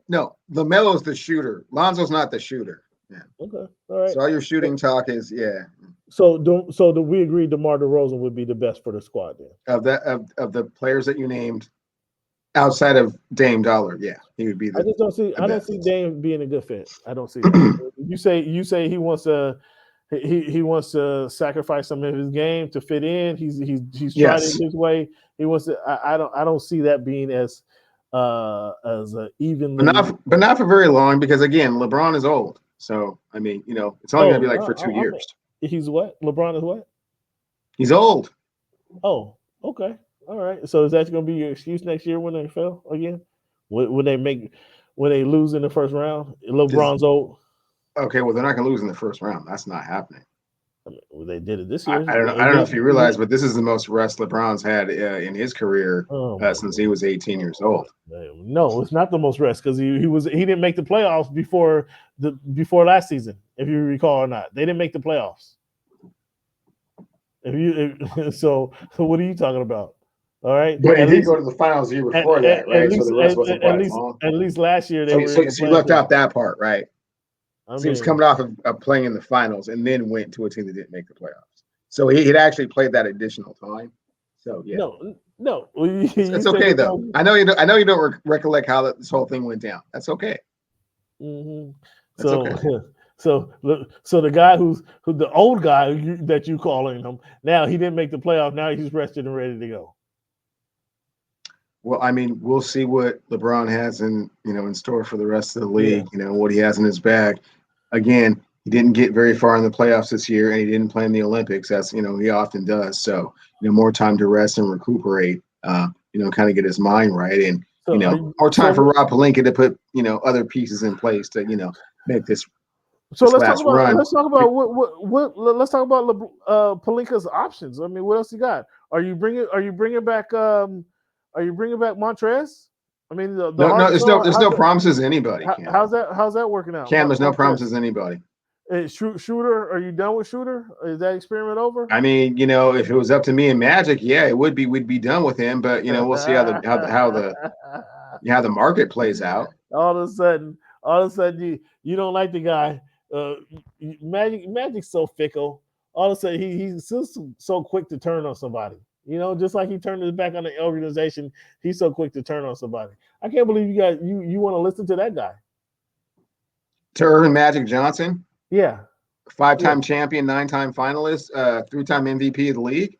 Yeah. The fickle guy. Quite possibly the greatest point guard that's ever played basketball. The former Lakers coach who walked away after 17 games. That guy. The former Lakers GM who walked away after a year and a half. That guy. Yeah, who walked away mid-season. That guy. Oh, the guy that delivered LeBron James. I mean, come on. Did he deliver LeBron James, or just sit outside his house in Beverly Hills and tell him why it would be good to play with the Lakers? Delivered. Yes, he delivered LeBron James. Yeah. Okay. All right. And then what? He quit on LeBron. That same guy. He quit. That was just tension. That was just him understanding. The world has changed, and perhaps he hasn't quite been able to adapt with the world changes and the manner which he needed to in order to be in the capacity he was in. He just couldn't be the Magic Man. He couldn't be Irving. But that's the guy you want to listen to. When talking about point guard ability, I'll listen to Magic all day when talking about point guard ability and what Dennis Schroeder's limitations are, for sure. So I saw the same thing. Oh, yeah. Okay. All right. And make no mistake about it, since 1980, Magic has want nothing but the best for the Los Angeles Lakers. So what is the Lakers have a draft pick? Are they even drafting tomorrow? Man, what are the Clippers doing, man? The Clippers have a draft. Hey, Steve, how you doing, man? Steve, if you're watching, just want to say congratulations. Your success. The direction that the team is going. I think I just saw him flick you off. Steve don't care about you. Steve don't care about you. What you saying? The Clippers they got a draft pick. They got a draft pick tomorrow. In fact, I just got the email during the draft. Okay, what are they about to do with that, Cam? Upgrade at what position? Ooh, they need a point guard. They need a point Okay, guard. They well, need. They I need. guess they're They just need going to a go get the shooter. best point guard out there, huh? But what is? At the But what is? 27th pick or whatever they have. Yeah, yeah. That's where they're about the 27 pick. So it's going to be slim picking. They got to really do their homework tomorrow. Who do you Okay. have going? Or who do you have going? Cade Cunningham, Jalen Green, or Evan Mobley? Who's going to be the number one pick? Everybody says Cade's a foregone conclusion. I wish he was a little bit more explosive. But I could Jalen kind Green of. is that explosive though. What's that? Jalen Green is that explosion you're looking for. Jalen Green. I'm He's not saying that I would take him over Cade. I mean, this is the argument that you're going to have going forward. Do you want the proven commodity that you've seen do a little bit more against better competition, or do you want someone with the higher upside? I think Jalen Green probably has a higher upside. Cade looks like the more polished, developed player at this stage in their development. Yeah, but against what talent? See, so the way you broke that down is Jalen Green. You said Cade is more consistent, the higher upside, and Jalen Green has explosion. Jalen Green's been playing against the guys in G League is like hungry hoopers trying to get to the NBA. True. And he's been performing against these guys. So where I think the NBA is kind of scared about is taking Jalen Green and then him getting off in the league, because now you're gonna have to acknowledge that the G League, the guys can come from the G League. I think it's just the opposite. Everybody is scared to go against the unknown because the blueprint has always been to take the best college player available, and then we were taking players that didn't go that route. You're taking players more on their potential and their athleticism. So if Jalen Green really is that dude, having come through your system, it actually gives them more credibility with their system to go through their system. Because here you had Cade Cunningham, he was this in college basketball. Yeah, Jalen Green, he was balling the G League, and he's a way better hooper. Yeah, I mean, and so once they're able to kind of establish that that's what they can produce in their development league adverse the development league that is NCAA basketball, why wouldn't everyone go the other direction? I think it's going to be interesting to see how this shakes out, because I think if for whatever reason, taking Jalen Green is going to steer a lot more cats to actually going to the G League. I don't know if that's exactly what they want, because they've always had this kind of. He will quite possibly be the number 2 pick in the draft. That's pretty high, right? Yeah. But a year out of really being on anybody's radar, nobody really follows what they're doing in that league that closely, other than NBA executives. Us as regular fans don't really have a lot of exposure to what they're doing. I mean, Cade Cunningham and Oklahoma State didn't get that far in the tournament, but we have ESPN and Fox, and so we got to see 35, 40 games, right? So I mean, that exposure in and of itself doesn't mean anything when you're talking about drafting, but this is the first time you've kind of had that scenario wherein, am I going to take the best player that I see a whole lot, or am I just going to take the player with the bigger upside? How Evan Mobley, the 7 foot guy out of San Diego, or out of USC, who actually went to USC rather. Saw him play. He was, when they knew he was going to be a high pick in the NBA. He didn't just jump off I went to a couple of USC games. He didn't just jump off the court to me. I mean, you saw talent there, but he didn't just. He can do everything and nothing great. And at 7 foot 220, I mean, that's kind of what you need. I mean, he's going to be in the box. He's able to shoot a jumper. He's able to put on moves. He's able to block shots. He can do a lot of things, but just nothing great. Are you more interested in Evan Mobley if you're Houston, or the Jalen Green? Green. With Houston with the number 2. Jalen Green. And why is that? Because you'll regret it forever if you miss it. Well, why wouldn't you regret that if you're Detroit? Because Cade Cunningham is supposed to be that dude, and everyone is saying the second coming of Grant Hill. So you're not taking nearly as big of a risk taking Cade over Jalen as opposed to taking Evan Mobley over Jalen. Mm. Well, I think Houston has a potential of being, if they get Christian Woods back healthy, and he, provided he comes back healthy. You pair Jalen Green with your boy from Rainier Beach, Kevin Porter Jr., who they try to make a point guard there.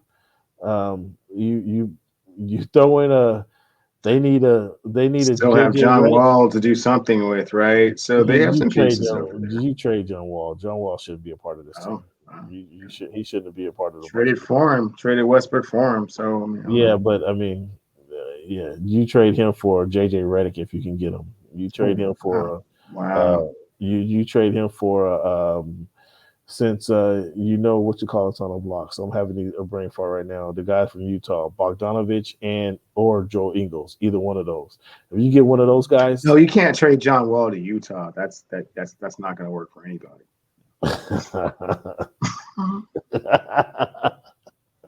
Sorry. I'm trying to be proactive here, Cam. Yeah, that's not good.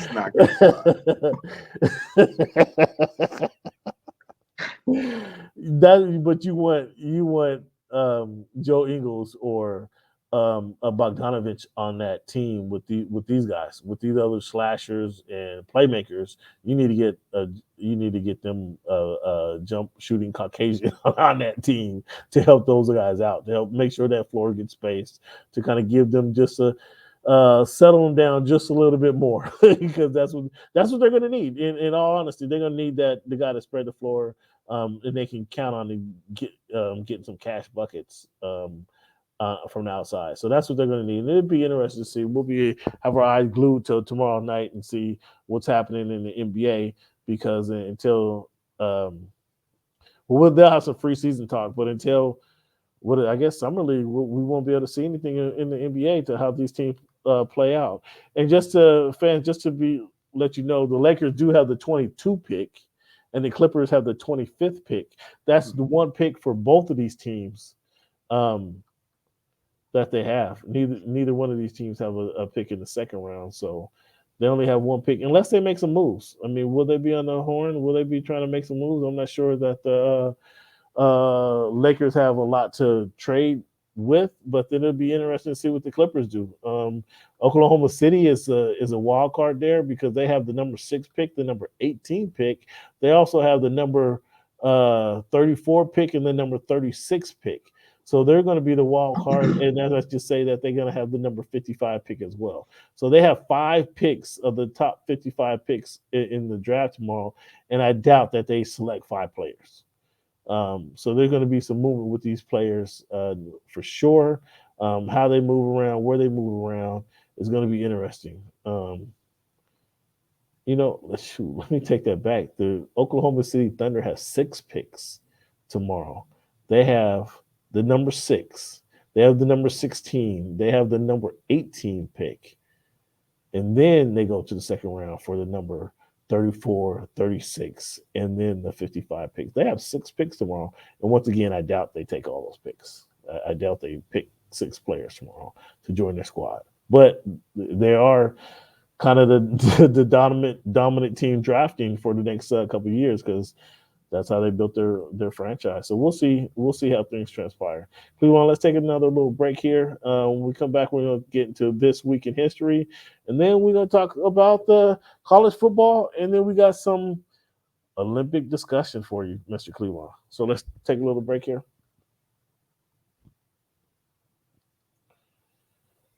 Get 45 seconds for me? Yeah.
Can I begin to tell you how hot this room is on the third floor, my friend?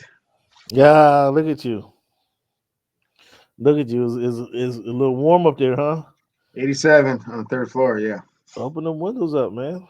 You trying to get the penthouse You view. think they're not open?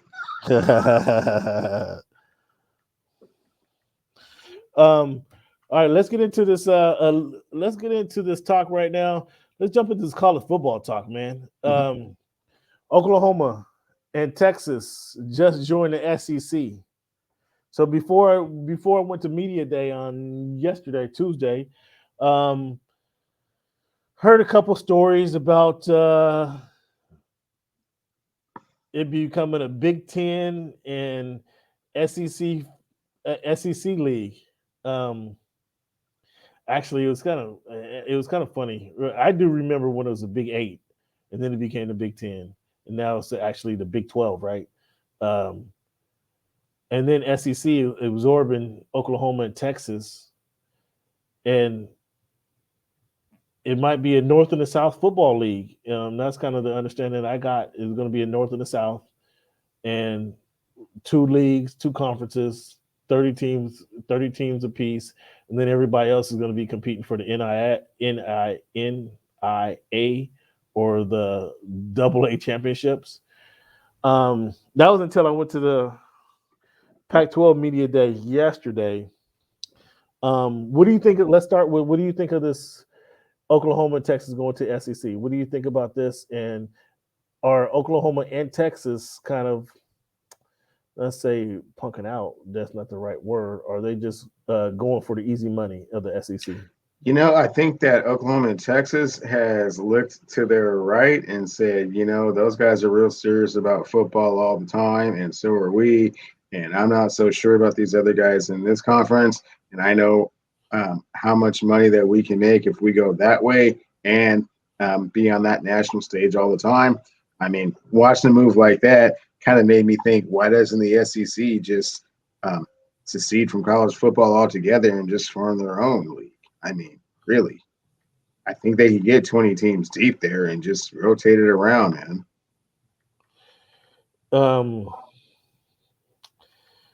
Just succeed from the From college, from the NCAA, SEC football is different, man. Okay, well, they need to play with somebody else. I mean, so they're gonna have their own. No, SEC man, championship? they are where they have 16 own, teams now. Yeah, so they're gonna have their own SEC championship, or who they're gonna play for the SEC championship? Yeah, man, they will have their own SEC football league, and they'll just play each other, and they'll have like a league, man. So and they'll just. So what happens what happens when they play their 12 games, and then at the end of the year, are they going to? They're going to. I mean, are they? I mean, if they made their own league, are they even beholden to a 12-game season? They can make their own rules. Well, this is what they want to do, anyways. But okay. So Clevon, let's talk about it. If they did that, they're leaving money on the table by saying they don't want to be part of the college. They're leaving no money on the table. They'll just make those SEC conference. They'll just make those SEC television contracts just that much more lucrative. Pull all the schools from Miami. Pull all the schools from Georgia. Pull all the schools from Alabama. Pull all the schools from Mississippi, Texas, Oklahoma. So it's all going to be the Southeastern Conference League, period. And I mean, isn't that the next progressive step with all this? I mean, otherwise, why wouldn't just any team that wanted to? Saying a North League and a South League are you just saying? So what do you do with New Mexico? What do you do with Southern California, UCLA? What do you do? So you're getting this all wrong, Cam. No, what I'm saying is that the SEC looks like it potentially could evolve into an entity all of its own. So the rest of the country doesn't really make any. No, I understand exactly what you're saying. You're saying just take all those teams from Florida, Georgia, Alabama, Mississippi to Texas. All of those become one football league. I get you. I understand you. So you play 13 leagues. You establish a SEC champion. After 13 weeks, you have an SEC champion where they have a 4-team playoff at the end of it, right? Now that one team is the champion. So the rest of America, between UCLA, USC, Stanford, Oregon, Washington, Michigan, Ohio State, Northwestern, Penn State. Who else? Who am I leaving out? Rutgers, West Virginia. Yeah, but Cam, that's a whole other league. No, I understand. Listen to what I'm saying. Listen to what I'm saying. So the rest of these teams, let's just say they play two divisions. They have two. They break out to the east, to the west coast, to the Midwest. That includes Colorado, and then you go to the East Coast. Everything east of there, Illinois, Northwestern, Michigan, Ohio State, all the way to Rutgers, Syracuse, as far south as North Carolina, and everything include everything in there. Okay, now they have their 11, 12 games. They play for their conference championship. Now they're playing. Michigan plays Stanford. Michigan plays Washington for their championship. So now we're going to have Washington, the winner of Washington and Michigan plays for a championship. So we have 70% of the country claiming that the winner of Michigan and Washington is one champion. You have the SEC champion, whether it's Alabama and Florida State or Alabama and Miami, who's played for their championship. Now we have two teams standing. Are they going to just play are they going to play? That's another bowl game. That's another bowl game. That's another revenue stream. Who's going to say no to that? It's a whole other league, man.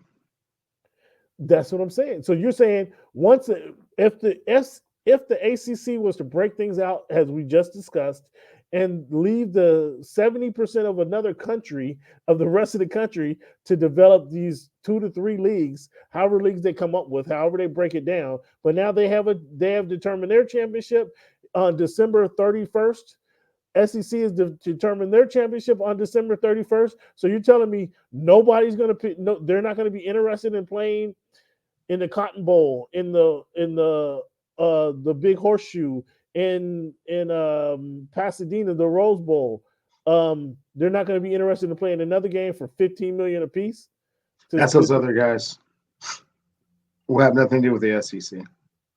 I understand it won't have anything to do with the SEC. You're telling me the SEC is going to turn down this $15 million more dollars for a game, $15 to $20 to $25 million? Who knows how big that game could be? I'm with you right up until you say they don't need it. That's where I don't think you're accurate, and that's where I think now because that would be the situation if it broke down how you want it from Texas to Florida and South. They have their own league. If that's the way they broke it out, when it comes down to that championship game and the Rose Bowl says, okay, we have $15 to $20 million for the winner, Fiesta Bowl, the Horseshoe in Ohio State, they say, here's another $15 to $20 million for you guys to play one more game. What do you mean they're not going to play that game? They're not going to say we don't need it. That's not who going to want to establish themselves as the superior league. Cam, they don't. And that's why they're going to. That's why they're going to play the game. That's why they're going to play that game because they're going to want. They don't need it. They're going to want it to just establish themselves. They're not going to want Michigan or Washington, Ohio State, Southern California to say that we're also national champions. They're not going to want that. No. They are national champions. They're just not SEC champions. I like what you did there. I like what you did there.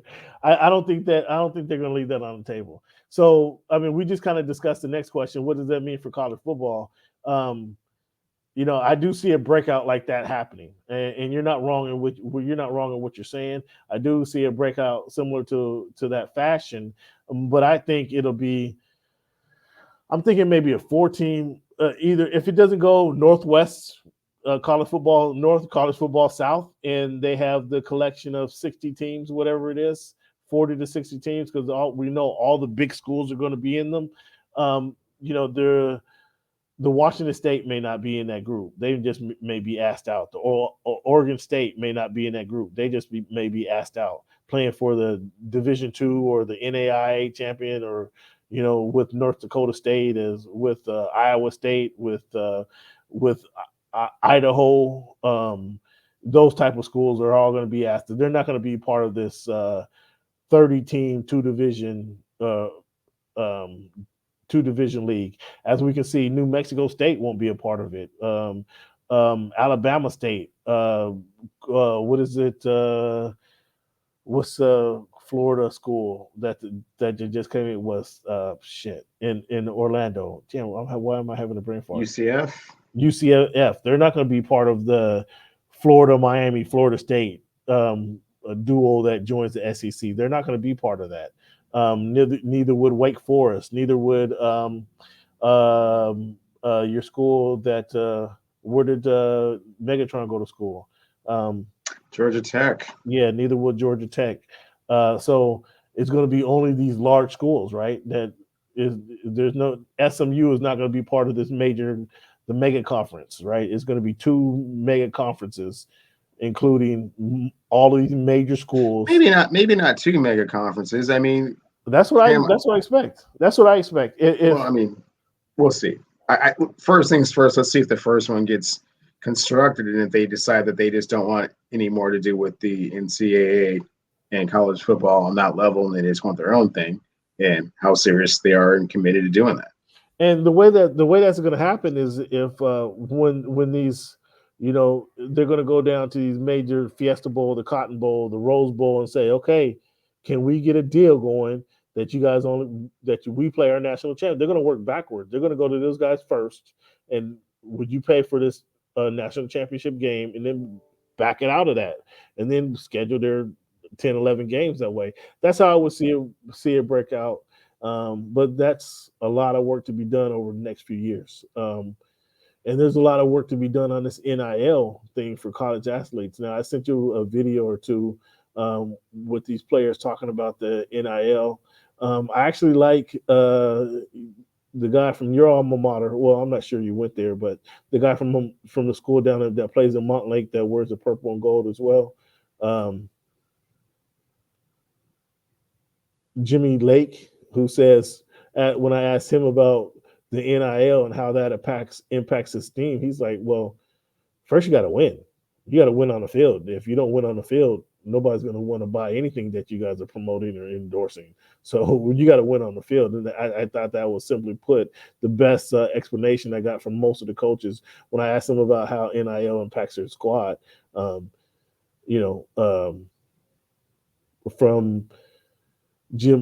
Chip Kelly to Clay Helton Chip Kelly at UCLA to Clay Helton at USC. I think Jimmy Lake gave me the best answer. It's like, first we got to win. Nobody's going to want to talk to you if you don't win. So we got to do that, and we got to make sure the players understand that you got to win first before you can worry about your endorsements. What's your thoughts on the NIL? I know we talked a little bit about it last week. I know if you've seen the interview with Sean Merriman, he says like it's not really enough to change lives of these college athletes. But what's your thoughts on this NIL and the coach's response? Yeah, again, I mean, careful what you wish for, right? Genie can't be put back in the bottle at this point. And we don't really have a track record with which to go on. So I think what we're going to see is a lot of people get tremendous endorsement opportunities early. And then we'll have to kind of see that whole cycle play itself out over a 2 to 3 year span. And I think that other businesses and companies will be very cognizant of how the return on the investment actually was. In addition, as we spoke about previously, I think it's a tremendous opportunity for previously money that was paid under the table to just be very, upfront and honest with you.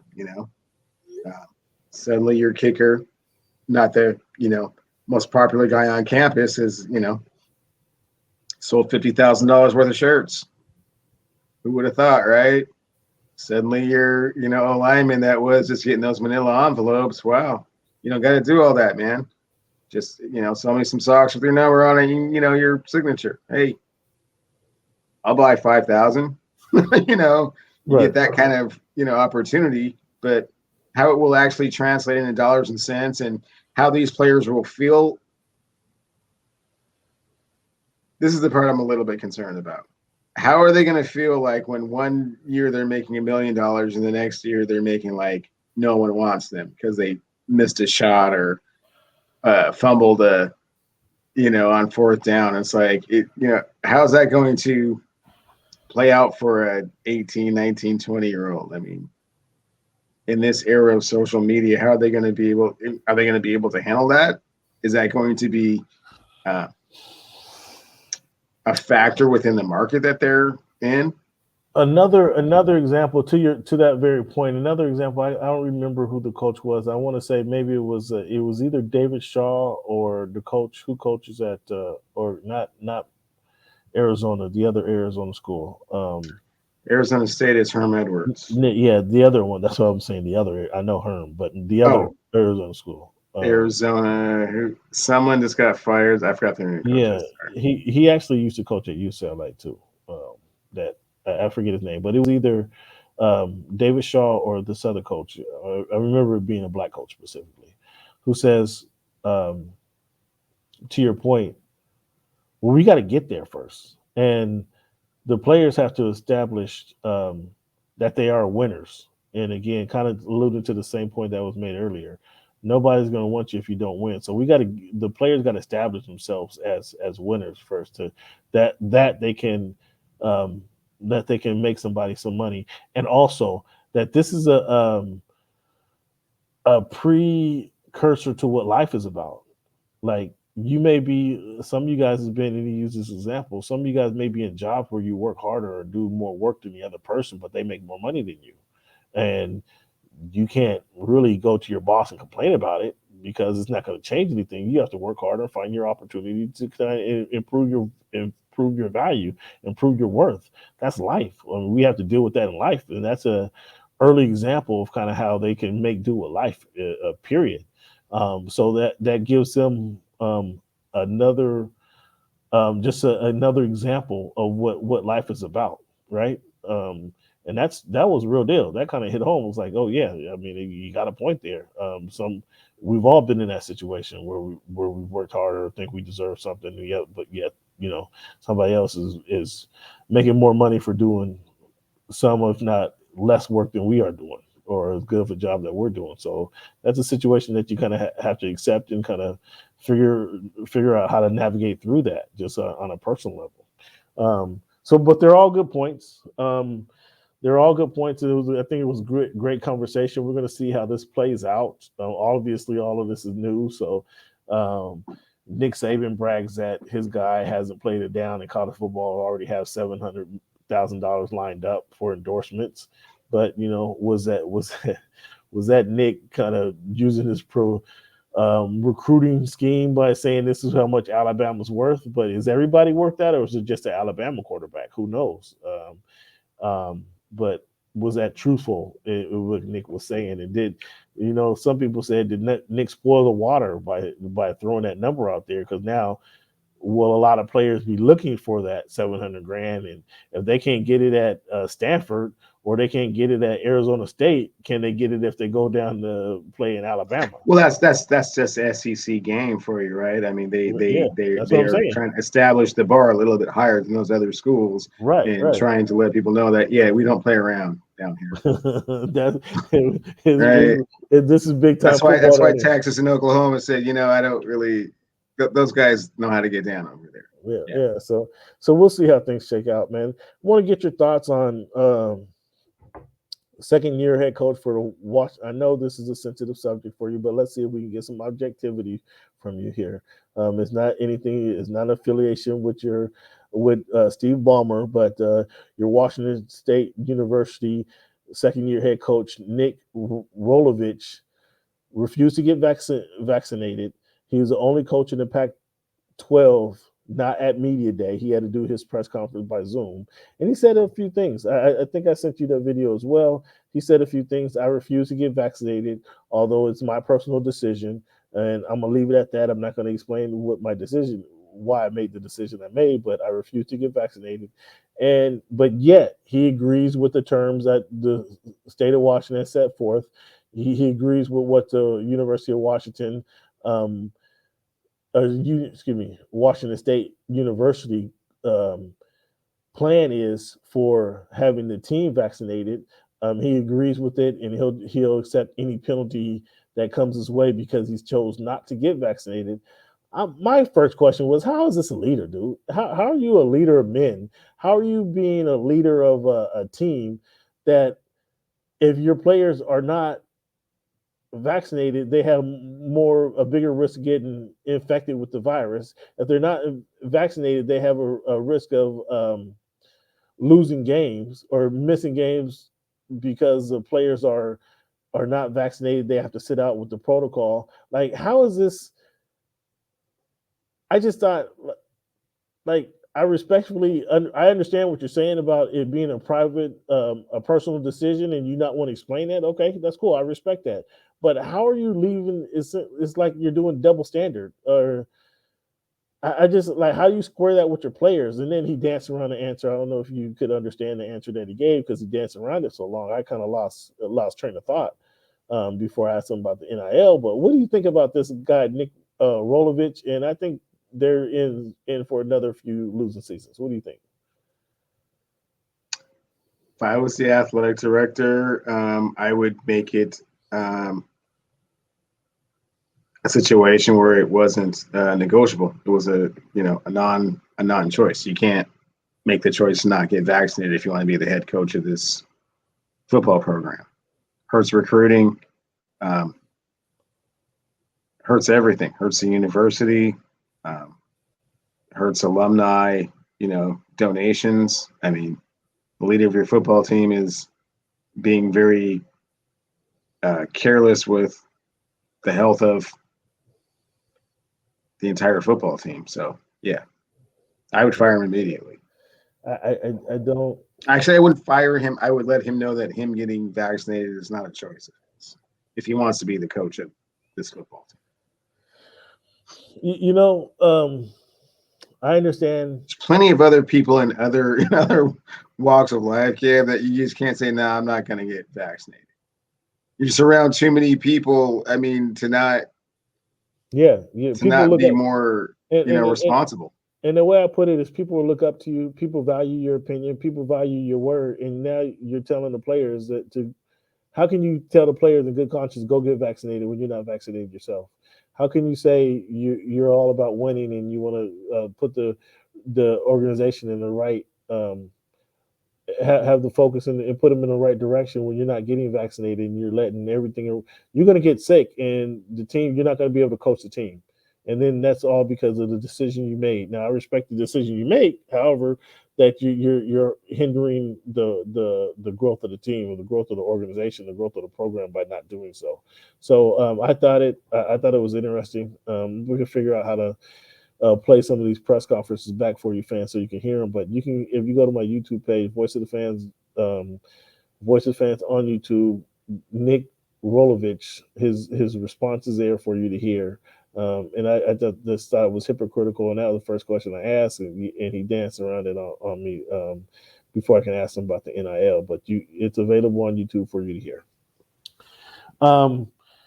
Clevon, this Olympic bug, man, have you been bit by this Olympic bug at all? Not so much, Cam. Not watching any events?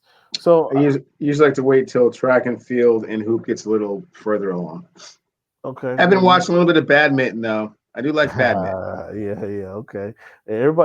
Everybody's Olympic a badminton player, aren't they? I mean, because I said some games in the backyards across the state of Washington where I was the baddest badminton player in the state there for a minute. We just didn't have a tournament to get into. Lots of people feel that way about a lot of the events that are going on right now. Like I might just would have perfected that. I feel like it'd be Olympia quality at that. That's what the first week's about, right? And then the next week it's like, oh, okay. Let's talk about Simone Biles, man. Simone Biles is getting crushed for bowing out of the Olympics. and then the team ended up losing to Russia by just a couple points. A couple points that if she had played or performed, she probably would have made up. Clevon, this opens up a different subject. I'm not sure how much you and I have talked about this particular topic before, but I want to ask you a couple questions. The first question I want to ask you is, do you see this as quitting? Did Simone Biles quit on her team when she decided she couldn't continue her performance because she had mental challenges? She said her words, my mental was not there. Was that quitting on a team?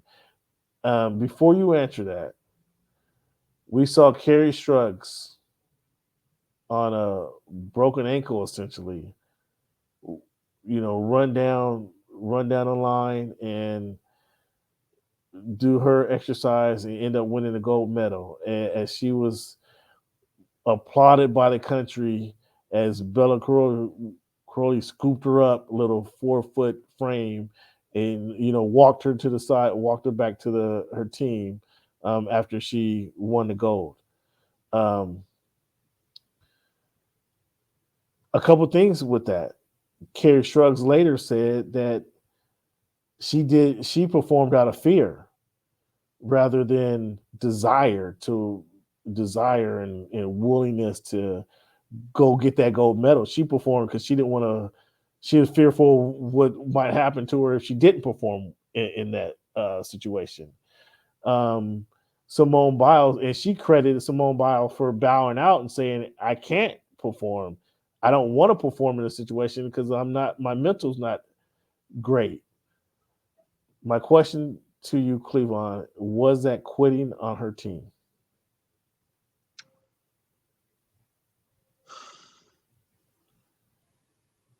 I don't think she quit on her team. I think that this is a narrative that we are going to see play itself out more often as we go forward. Well, okay. If you don't call it quitting, what do you? I mean, we have to label this somehow. What I call it is her putting herself and her mental health above all other things. Okay. Fair enough. I struggle with actually saying she quit on her squad. I mean, I don't know. I struggle with saying she quit on her squad. But Clevon, I also struggle with this. And I'm not sure how much you and I have talked about this, or maybe we talked about it, but not on the show. And you could tell me, is this hypocritical? I don't have a problem going to a men's locker room and asking the men tough questions, asking the Clippers after they took an L tough questions, asking Paul George on a Zoom call, what happened tonight? Why weren't you guys able to muster up the energy or the urgency to win against Denver Nuggets when they were down, or when they were up 2? What were they up against the Denver Nuggets when they lost, not this year but last year? They lost 3 in a row after the second loss, after the third loss. Paul George, what happened? Why weren't you guys able to build up this urgency and knowing that you're down, knowing that now it's crunch time? Why weren't you guys still able to muster up this urgency? And we'll get better. He has to blah blah blah. His response wasn't important, but just being able to ask him that direct question, the question that needed to be asked in that situation, versus covering the WNBA game, the Sparks. I felt uncomfortable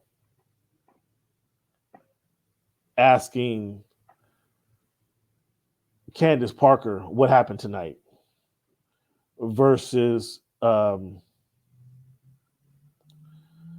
there was a difference there. There was a distinct difference. Not was it being in the ladies' locker room that I felt I was uncomfortable with the ladies with ice on their knees, their shoes, their toes out, and not fully dressed or they having their undergarments on, or however you want to classify it. Was that a hurdle that I mentally had to get over?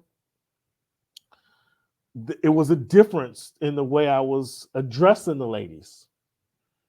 Well, excuse me, it was not how I was addressing them. It was a difference in the environment of communicating with the ladies. Let me say that. I had no problem blasting Jay Cutler for him not performing against a Packers in the playoffs when he went to go ride the bike on the sideline.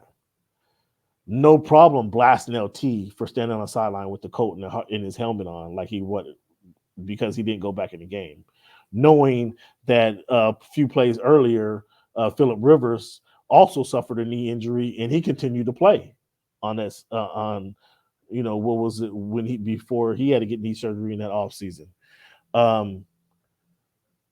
No problem talking about Cam Newton when he wasn't giving his 100%, when the ball against the Carolina Panthers in the Super Bowl, when the ball was there for somebody to recover and Cam Newton was like, I'm falling back. Oh, I'm not going to give no effort. I can't get it. And essentially turned it over to the Panthers. No problem talking and communicating how they didn't give 100% in those situations. Is that different? Well, it clearly is different. Men versus women. In these situations that I described, that was clearly, guys, I could say Cutler quit on his team. LT quit on his team. Ricky Williams, when he decided I'm not playing football a week before week 1 starts, I'm done. I'm not playing for the Dolphins no more. I'm done. I'm going to go travel the world and smoke weed. Like, he quit on the team. He quit. That's what it was. No, I love Ricky Williams. I love the Dolphins. Ricky was the baddest running back that Miami ever had, but he quit on the Dolphins. I'm not as quick to say that Simone Biles quit on the Olympic team. I'm not as quick to say that. Nor am I glorifying what she done by saying, "Oh, Simone Biles needs to be applauded for saying her." Cam, this is not a male. This is not a male or female thing. You're having the same problem that everyone. I shouldn't say everyone. That a lot of people are having, and the problem is that you equate a physical injury to being more significant than a mental health issue. So if Simone Biles went out there and said, "Man, I blew my hamstring out and can't do it," you would feel differently than like, "Man, the pressures and the anxiety of all these things that I have to do and trying to perform at the highest level is getting to me and I just can't do it." You see those two things as two completely, totally different things. And so as I have heard the modern day athlete kind of try and bring it in perspective, it's to them, it equates as the same thing, but to you, it doesn't. You have a much easier time with someone saying, "Man, I tore my ACL," than, "Man, my mind wasn't right and I just couldn't go out there and do it." Well, yeah, clearly that's the case. But yes, clearly that's the case. There's no ifs, ands, or buts about that. But my question is that cheat? Is that quitting? Is that quitting what she did? And I'm not as in a hurry to say it's a hard question to ask, Cam, because the question is, she didn't quit. She just said that in the same way she if she was physically unable to perform, you would have been able to accept that. But because she said that she was mentally and emotionally not able to perform, it's much more difficult for you to accept that. So my question, if I was able to ask a follow-up question, my question would be, when did this start? Were you able to because this isn't the first event that you performed in and had the same types of pressure on you. Like, you've done this before. You've performed in Olympics and won Olympic gold medals in front of crowds who's screaming, cheering, or booing you. You've done this before. So when did this start? When did this? How did this come about? How did this happen? That's would probably be my follow-up question. Um, and for anybody to say that, like, I don't know, I wasn't like everybody else when Paul George says, you know, I my mentality, or how do you put it? I wasn't mentally ready to play tonight. I'm not going to he's mentally weak and he's a chump and he's a punk because he addressed it like that. But my question would have been, Paul George, when did this actually start? Like, because again, this is something you've done for a large part of your life. The anxiety comes when you're not prepared. And by all accounts, you have to get to where you are, you have to be so 100% bought in, fully prepared ready to play. So when did this start? That would be my follow-up question. And that would be my question. When did it start? Because you've done this before. That would be my follow-up question. And I'd like to know that. I guess nobody has answered that question. And then, yeah, how do you get over that? But she is getting absolutely crushed by many media members. Many media members are blaming the social media aspect. Now, that's another thing. Is like, I clearly, when I performed in any athletic endeavor, social media wasn't present or available. But it's just like anything. When you go to school or you picked up. I don't know about you, but we played picked up ball at lunchtime. I mean, those who were not playing, were apt to talk more crap than anybody else who was on the court playing with you. And not that you were playing to perform in front of those people, but you were prepared if you missed a shot, if you fail, if you dribbled it up off to your head and when it went out of bounds, like you're going to hear something from the peanut gallery, right? And you let that roll off your back, and then you go on and play the next day if that was something you wanted to do. Equate that to reading in the classroom, playing an instrument. If you had a solo, you had to be prepared and ready to play. So there was always that type of peanut gallery involvement that you had to address, but it was not like everything's on social media and you have 2 million people ready to comment on your misfortunes. Like that is something different. I don't know. How would you address the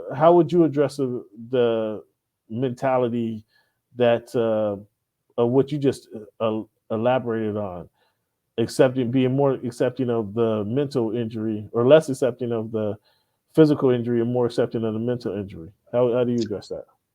No, I was saying that start to address the impact of the mental aspect as much as the physical, which is not easy to do. I can't say as I necessarily have an answer or a solution for what it is that you're saying, because I really don't, other than to understand that going forward, this probably is not going to be the last time that you hear it. And in the beginning, you'll start to think of weaknesses and just the inability to channel and focus, which is what I think a lot of people are feeling, and not being able to overcome the anxiety of the moment, which is what champions are made of in a lot of people's minds. And sometimes there are other factors that go into it. Like you say, very few people know what it's like for 30 million people to not like them or talk about them or say things that they, are unspeakable, really, by most people's standards. So I don't think this is the last time that we're going to hear it. I don't think that this is the last time that we're going to hear it on the stage of this magnitude. And I think I don't want to say it will become more commonplace, but as more top athletes, I tell you what, I don't think you're wrong. I don't think you're wrong in saying it won't become more commonplace. I think you're exactly right in that situation. That's an excuse that it's difficult to refute. If somebody who knows how, you used to go to, if you don't want to go to school, would you tell your parents, I got a stomach ache, I got a headache? Well, They can't really argue if they can argue you saying this is a little bit different. I mean, and in no, addition, I mean, it's not different. let's It's also not understand. different. I mean, she's doing like gymnastics, and so like it is to like a centimeter off here or there. If you're not right, I mean, things could actually get pretty Yeah. ugly for you. I mean, that's what almost anything, Cleveland. I mean, if you're not playing, if you're not totally focused Okay, on, well then, you're not Cam, totally you're already alluding to the fact that this is not an excuse or an explanation for you. So no, that's no, all no. that you I'm not. have I'm to not. say I'm is not. that it's I'm, not an excuse or an explanation for you, and that she should have been able to see, you perform, and that nothing that she's saying really you're is going misunderstanding what I'm to saying. That's not change exactly. anything. No. That's not exactly what I was stating. If she Um, busted her hamstring, you'd be cool with it. If she just the pressures of the situation got to her, you're not cool with that. And that's 95% of the people. no, what I was saying is we're going to hear more of that being an excuse for. But see, that's what I'm saying. So you're still using it as excuse. Okay, or reasoning. I mean, A for lack of a better reason. term, or reasoning. Right. We're gonna hear more of So this so being a hamstring, reason. that's not even a reason. That's just a diagnosis. Yeah. And you're okay with them not being able to perform because of that. Well, I The mean, situation is overwhelming you. You're not good with that. again, I'm looking at Cutler. I remember blasting Cutler.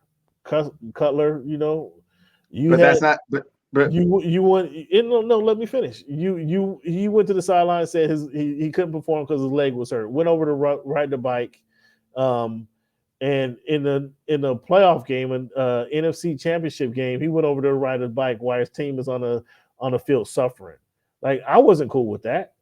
Or when LT had the helmet over his head, and he said something's not right. Whatever it was, he couldn't pinpoint it. His knee, his head, his something didn't feel right. He's standing on the sideline with his helmet on, like he's ready to go in, but he's not going in.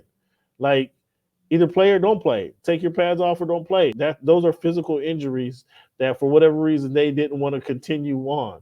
What Simone Biles is saying, that I couldn't continue because my mentals wasn't right. I'm not in a hurry to say that she quit on her team. I've said this. I'm not in a hurry to say she quit on her team. I'm not. But I told you what my follow-up question would be. Is like, when did it start? Because you've already proven to me that you can deal with the emotion, the anxiety. You can deal with the stress of the situation. You can deal with the moments. So all of a sudden, when did it start? Where now I'm trying to cure the situation by saying, just let's talk about it. Let's take a deep breath and talk about, like, when did this start? Like, Simone, you've done this before. This isn't nothing new to you. You performed from high school arenas to college arenas to now on the world stage to the world qualifiers, now the World Olympics. You've done this before. So why all of a sudden now can't you do this? Help me out. That's my follow-up question, as I try to encourage you to kind of move past this and get over the hurdle and get out there to perform. That's kind of what I'm looking at. But it's a difficult conversation. It's a difficult conversation, and I can just say, and I brought up my time with the WNBA versus the NBA situation as just a different approach that I personally have with women athletics versus men athletics. Like, I can't really pinpoint that. I struggle. I had this conversation with different people today, and I struggle with that. That's my mental challenge. My own personal mental challenge is going into a women's locker room versus a men's locker room.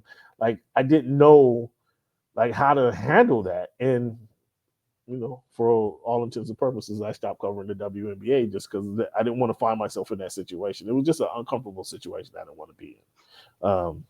Maybe I was making a little bit more money. I suck it up and go into the women's locker room. But because I didn't have to, I didn't have to. I just did something I didn't do, and it was just a weird dynamic, just a weird situation that I was in. It's not like I'm looking at these women and gawking at these women, or it's not anything like that.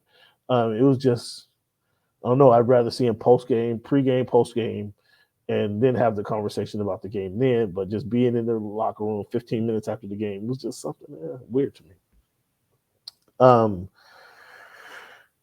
So yeah, that as you stated, is something that we're going to see a little bit more prevalently. This won't be the last time we have this conversation about mental anxiety, and I'd like to encourage anybody, anyone having mental challenges, man, to go seek help, talk to somebody, um, find a psychiatrist, find a therapist you could talk to, go seek assistance. Mental, that's really nothing to play with. And I'll share something with you, Cleveland, that I know I haven't shared on the show before. Is I've had my own bout with anxiety issues, mental challenges, um, and it's confident. It was really weird because I'm pretty confident in most scenarios I found myself in life, but there was times where I didn't consider harming myself, but I just didn't know how to handle the situation I was in. And the best way I can describe these moments were I wanted to peel my skin off. It's like it felt like my skin was burning, and if I peeled my skin off, maybe it was some relief there. Um, I didn't do that, but it was just something mentally I was going through, and that's the best way I could describe it. Is I really wanted to kind of get out of my skin, get out of my skin, and that's how I felt. Um, I was unable to sit and enjoy a football game. How I knew the situation was really bad was when the New York Jets was playing the New England Patriots in the AFC Championship game. I struggled to cook myself breakfast, go sit down on the couch, and watch the game. I couldn't sit on the. They couldn't get through the first quarter of the football game. That's how I knew it was really bad. Is if I'm not able to watch and sit down and enjoy AFC Championship game, the winner goes to the Super Bowl. That's a problem. I knew. All right, Cameron, there's something seriously going on, and you need to talk to somebody. And I had to find somebody to talk to. Um, Oddly enough, I did end up going to a therapist who referred me to a psychiatrist who, within 30 minutes of me being in the psychiatrist's office, he offered me some prescription pills that I never got filled. And once he did that, I told myself on my way to the psychiatrist's office, and the office was in Beverly Hills, beautiful office in Beverly Hills, overlooked all of LA. I was like, I told myself, watch this guy offer me some kind of pills or some pills. And sure enough, within 30 minutes of me talking to him, okay, this is what he says. Okay, I got three prescriptions for you. Which would you rather have? Like, what? I'm not taking any pills because whatever was going on in my head. I'm not taking any pills. But when he offered me those pills, and I walked out of there with these three prescriptions, like, I'm not feeling that. I stuck them right in the little glove compartment of my car. I'm not feeling this shit. And the next morning, I was better. I was able to sleep. I was able to just kind of clear my head. It was like I just wasn't feeling the prescription. I wasn't going to be a pill popper, and that's one thing I didn't want to become. Somebody who's now addicted to taking these pills to mess with my brain. It was like, and it was that moment that I kind of clicked, kind of snapped out of whatever issue I was having. But I would encourage anybody to go get some assistance, talk to somebody, and I opened up to a few different people in my life. So that kind of helped me get through that. I would encourage anybody having any mental challenges not to ignore that and go get some assistance, Clevon. Now, Clevon, you need some assistance because I shared with you a post from 10 years ago. 10 years, you've been telling me now for weeks, I've been giving you 90 seconds or 120 seconds to talk about your Seattle Mariners.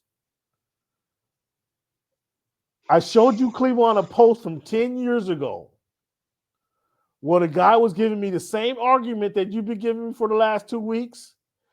10 years ago, was the post not from 10 years ago, Cleveland? First of all, let's make sure that people know I'm not making stuff up. Was a post from 10 years ago, Cleveland? Post from 10 years ago. I said the Seattle Mariners should be packed up and moved to Portland. I said this 10 years ago, did I not? Oh, no. What are you talking about, Cameron? The Mariners have been here. They're a legacy team. They've been here all my life, blah, blah, blah. Well, I enjoy going to the stadium. The baseball is America's pastime, and we enjoy eating the hot dogs and eating popcorn and peanuts and watching the game. 1, 2, 3 strikes you're out. We love it. Well, hell, there's a AAA team down the street. Then you guys can go watch them just as well. Get the Seattle Mariners the hell out of Seattle, because there's a bunch of bums. They haven't won anything. They haven't been to the playoffs in 20 years. They haven't won a playoff game in close to 25 years. Get these guys out of town. Okay? Pack them up, send them to Portland, let somebody else deal with them, because there's a bunch of bums. They haven't done anything.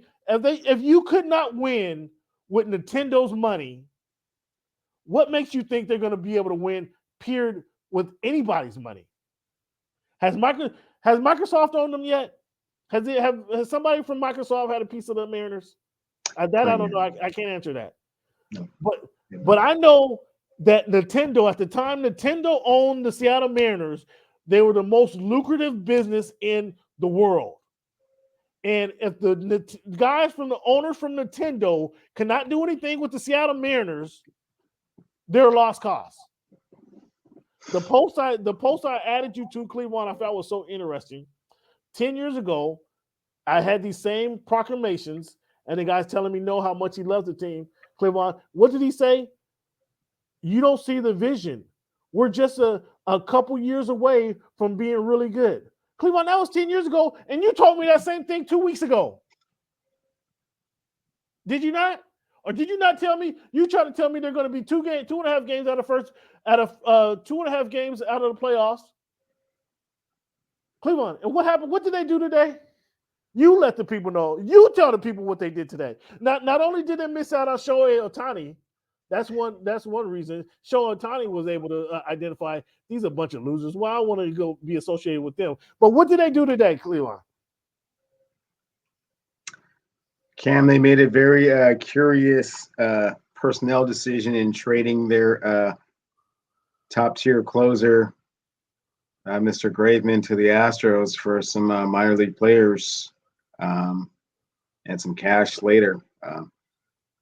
It definitely explain the logic of this. Explain the logic. I can't explain the logic of it, Cam. It hurt the chemistry of the team. The whole team was upset about it.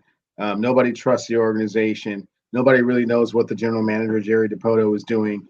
What was his motivation behind it? Certainly, given the fact that they had already come back from 6 runs down to win the game against Houston Astros, the first game, battled back from 6 runs down to make it a 2-run deficit last game, and then they go and they make this move, and the morale of the team is just down, man. I can't really put it into words, man. Last week I was ready to say they'll make the playoffs for the Miami Dolphins. Now, of course, I don't think Miami Dolphins are going to make the playoffs this year, so that kind of gives me like 2 years really to make good on that.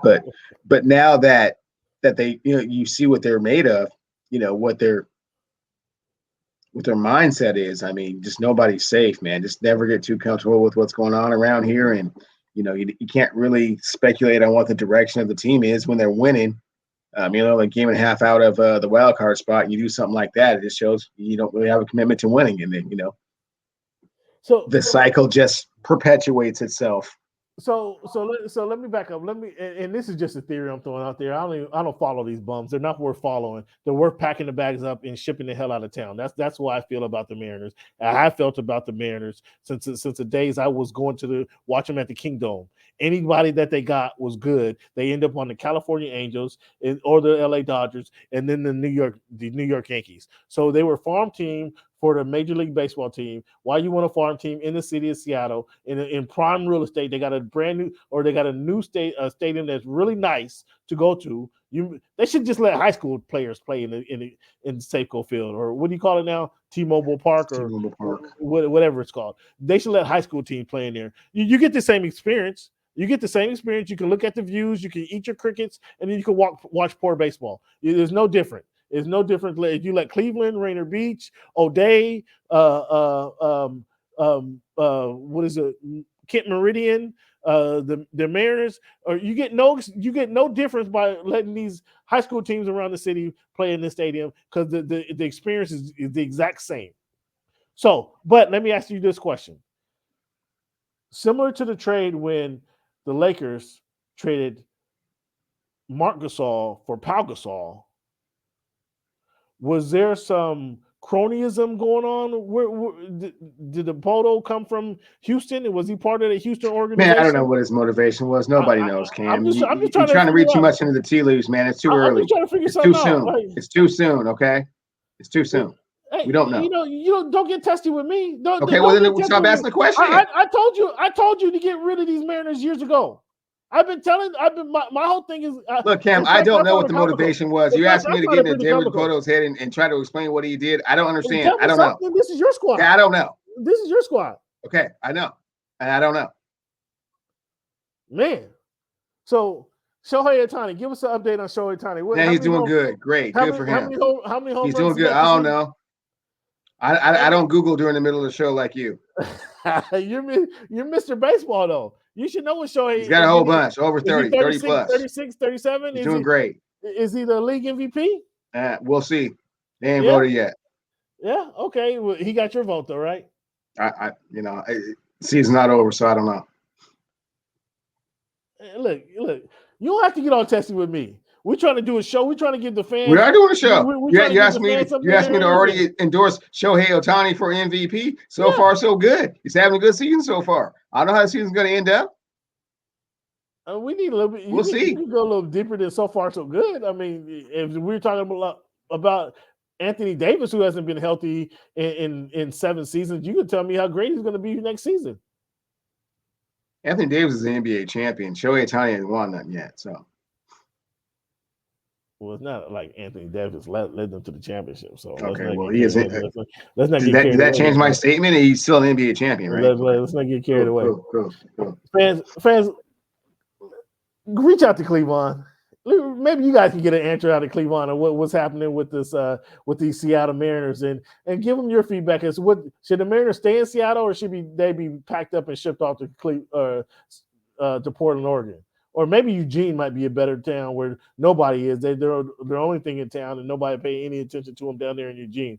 But they're wasting up valuable property in Seattle. In the Soto district, they're wasting up valuable property there. I say the city of Seattle should ship them out. And hell, again, we'll get nothing different if we let the University of Washington Huskies play in that stadium, and we let Seattle U play in that stadium, and we let the Cleveland Indians play in that stadium, and we let the O'Day Fighting Irish. Hell, we can let Mercer Island play over there. Any of these baseball teams from any league around Metro, AAA, 4A, single A, we'll get the same exact production as the Seattle Mariners.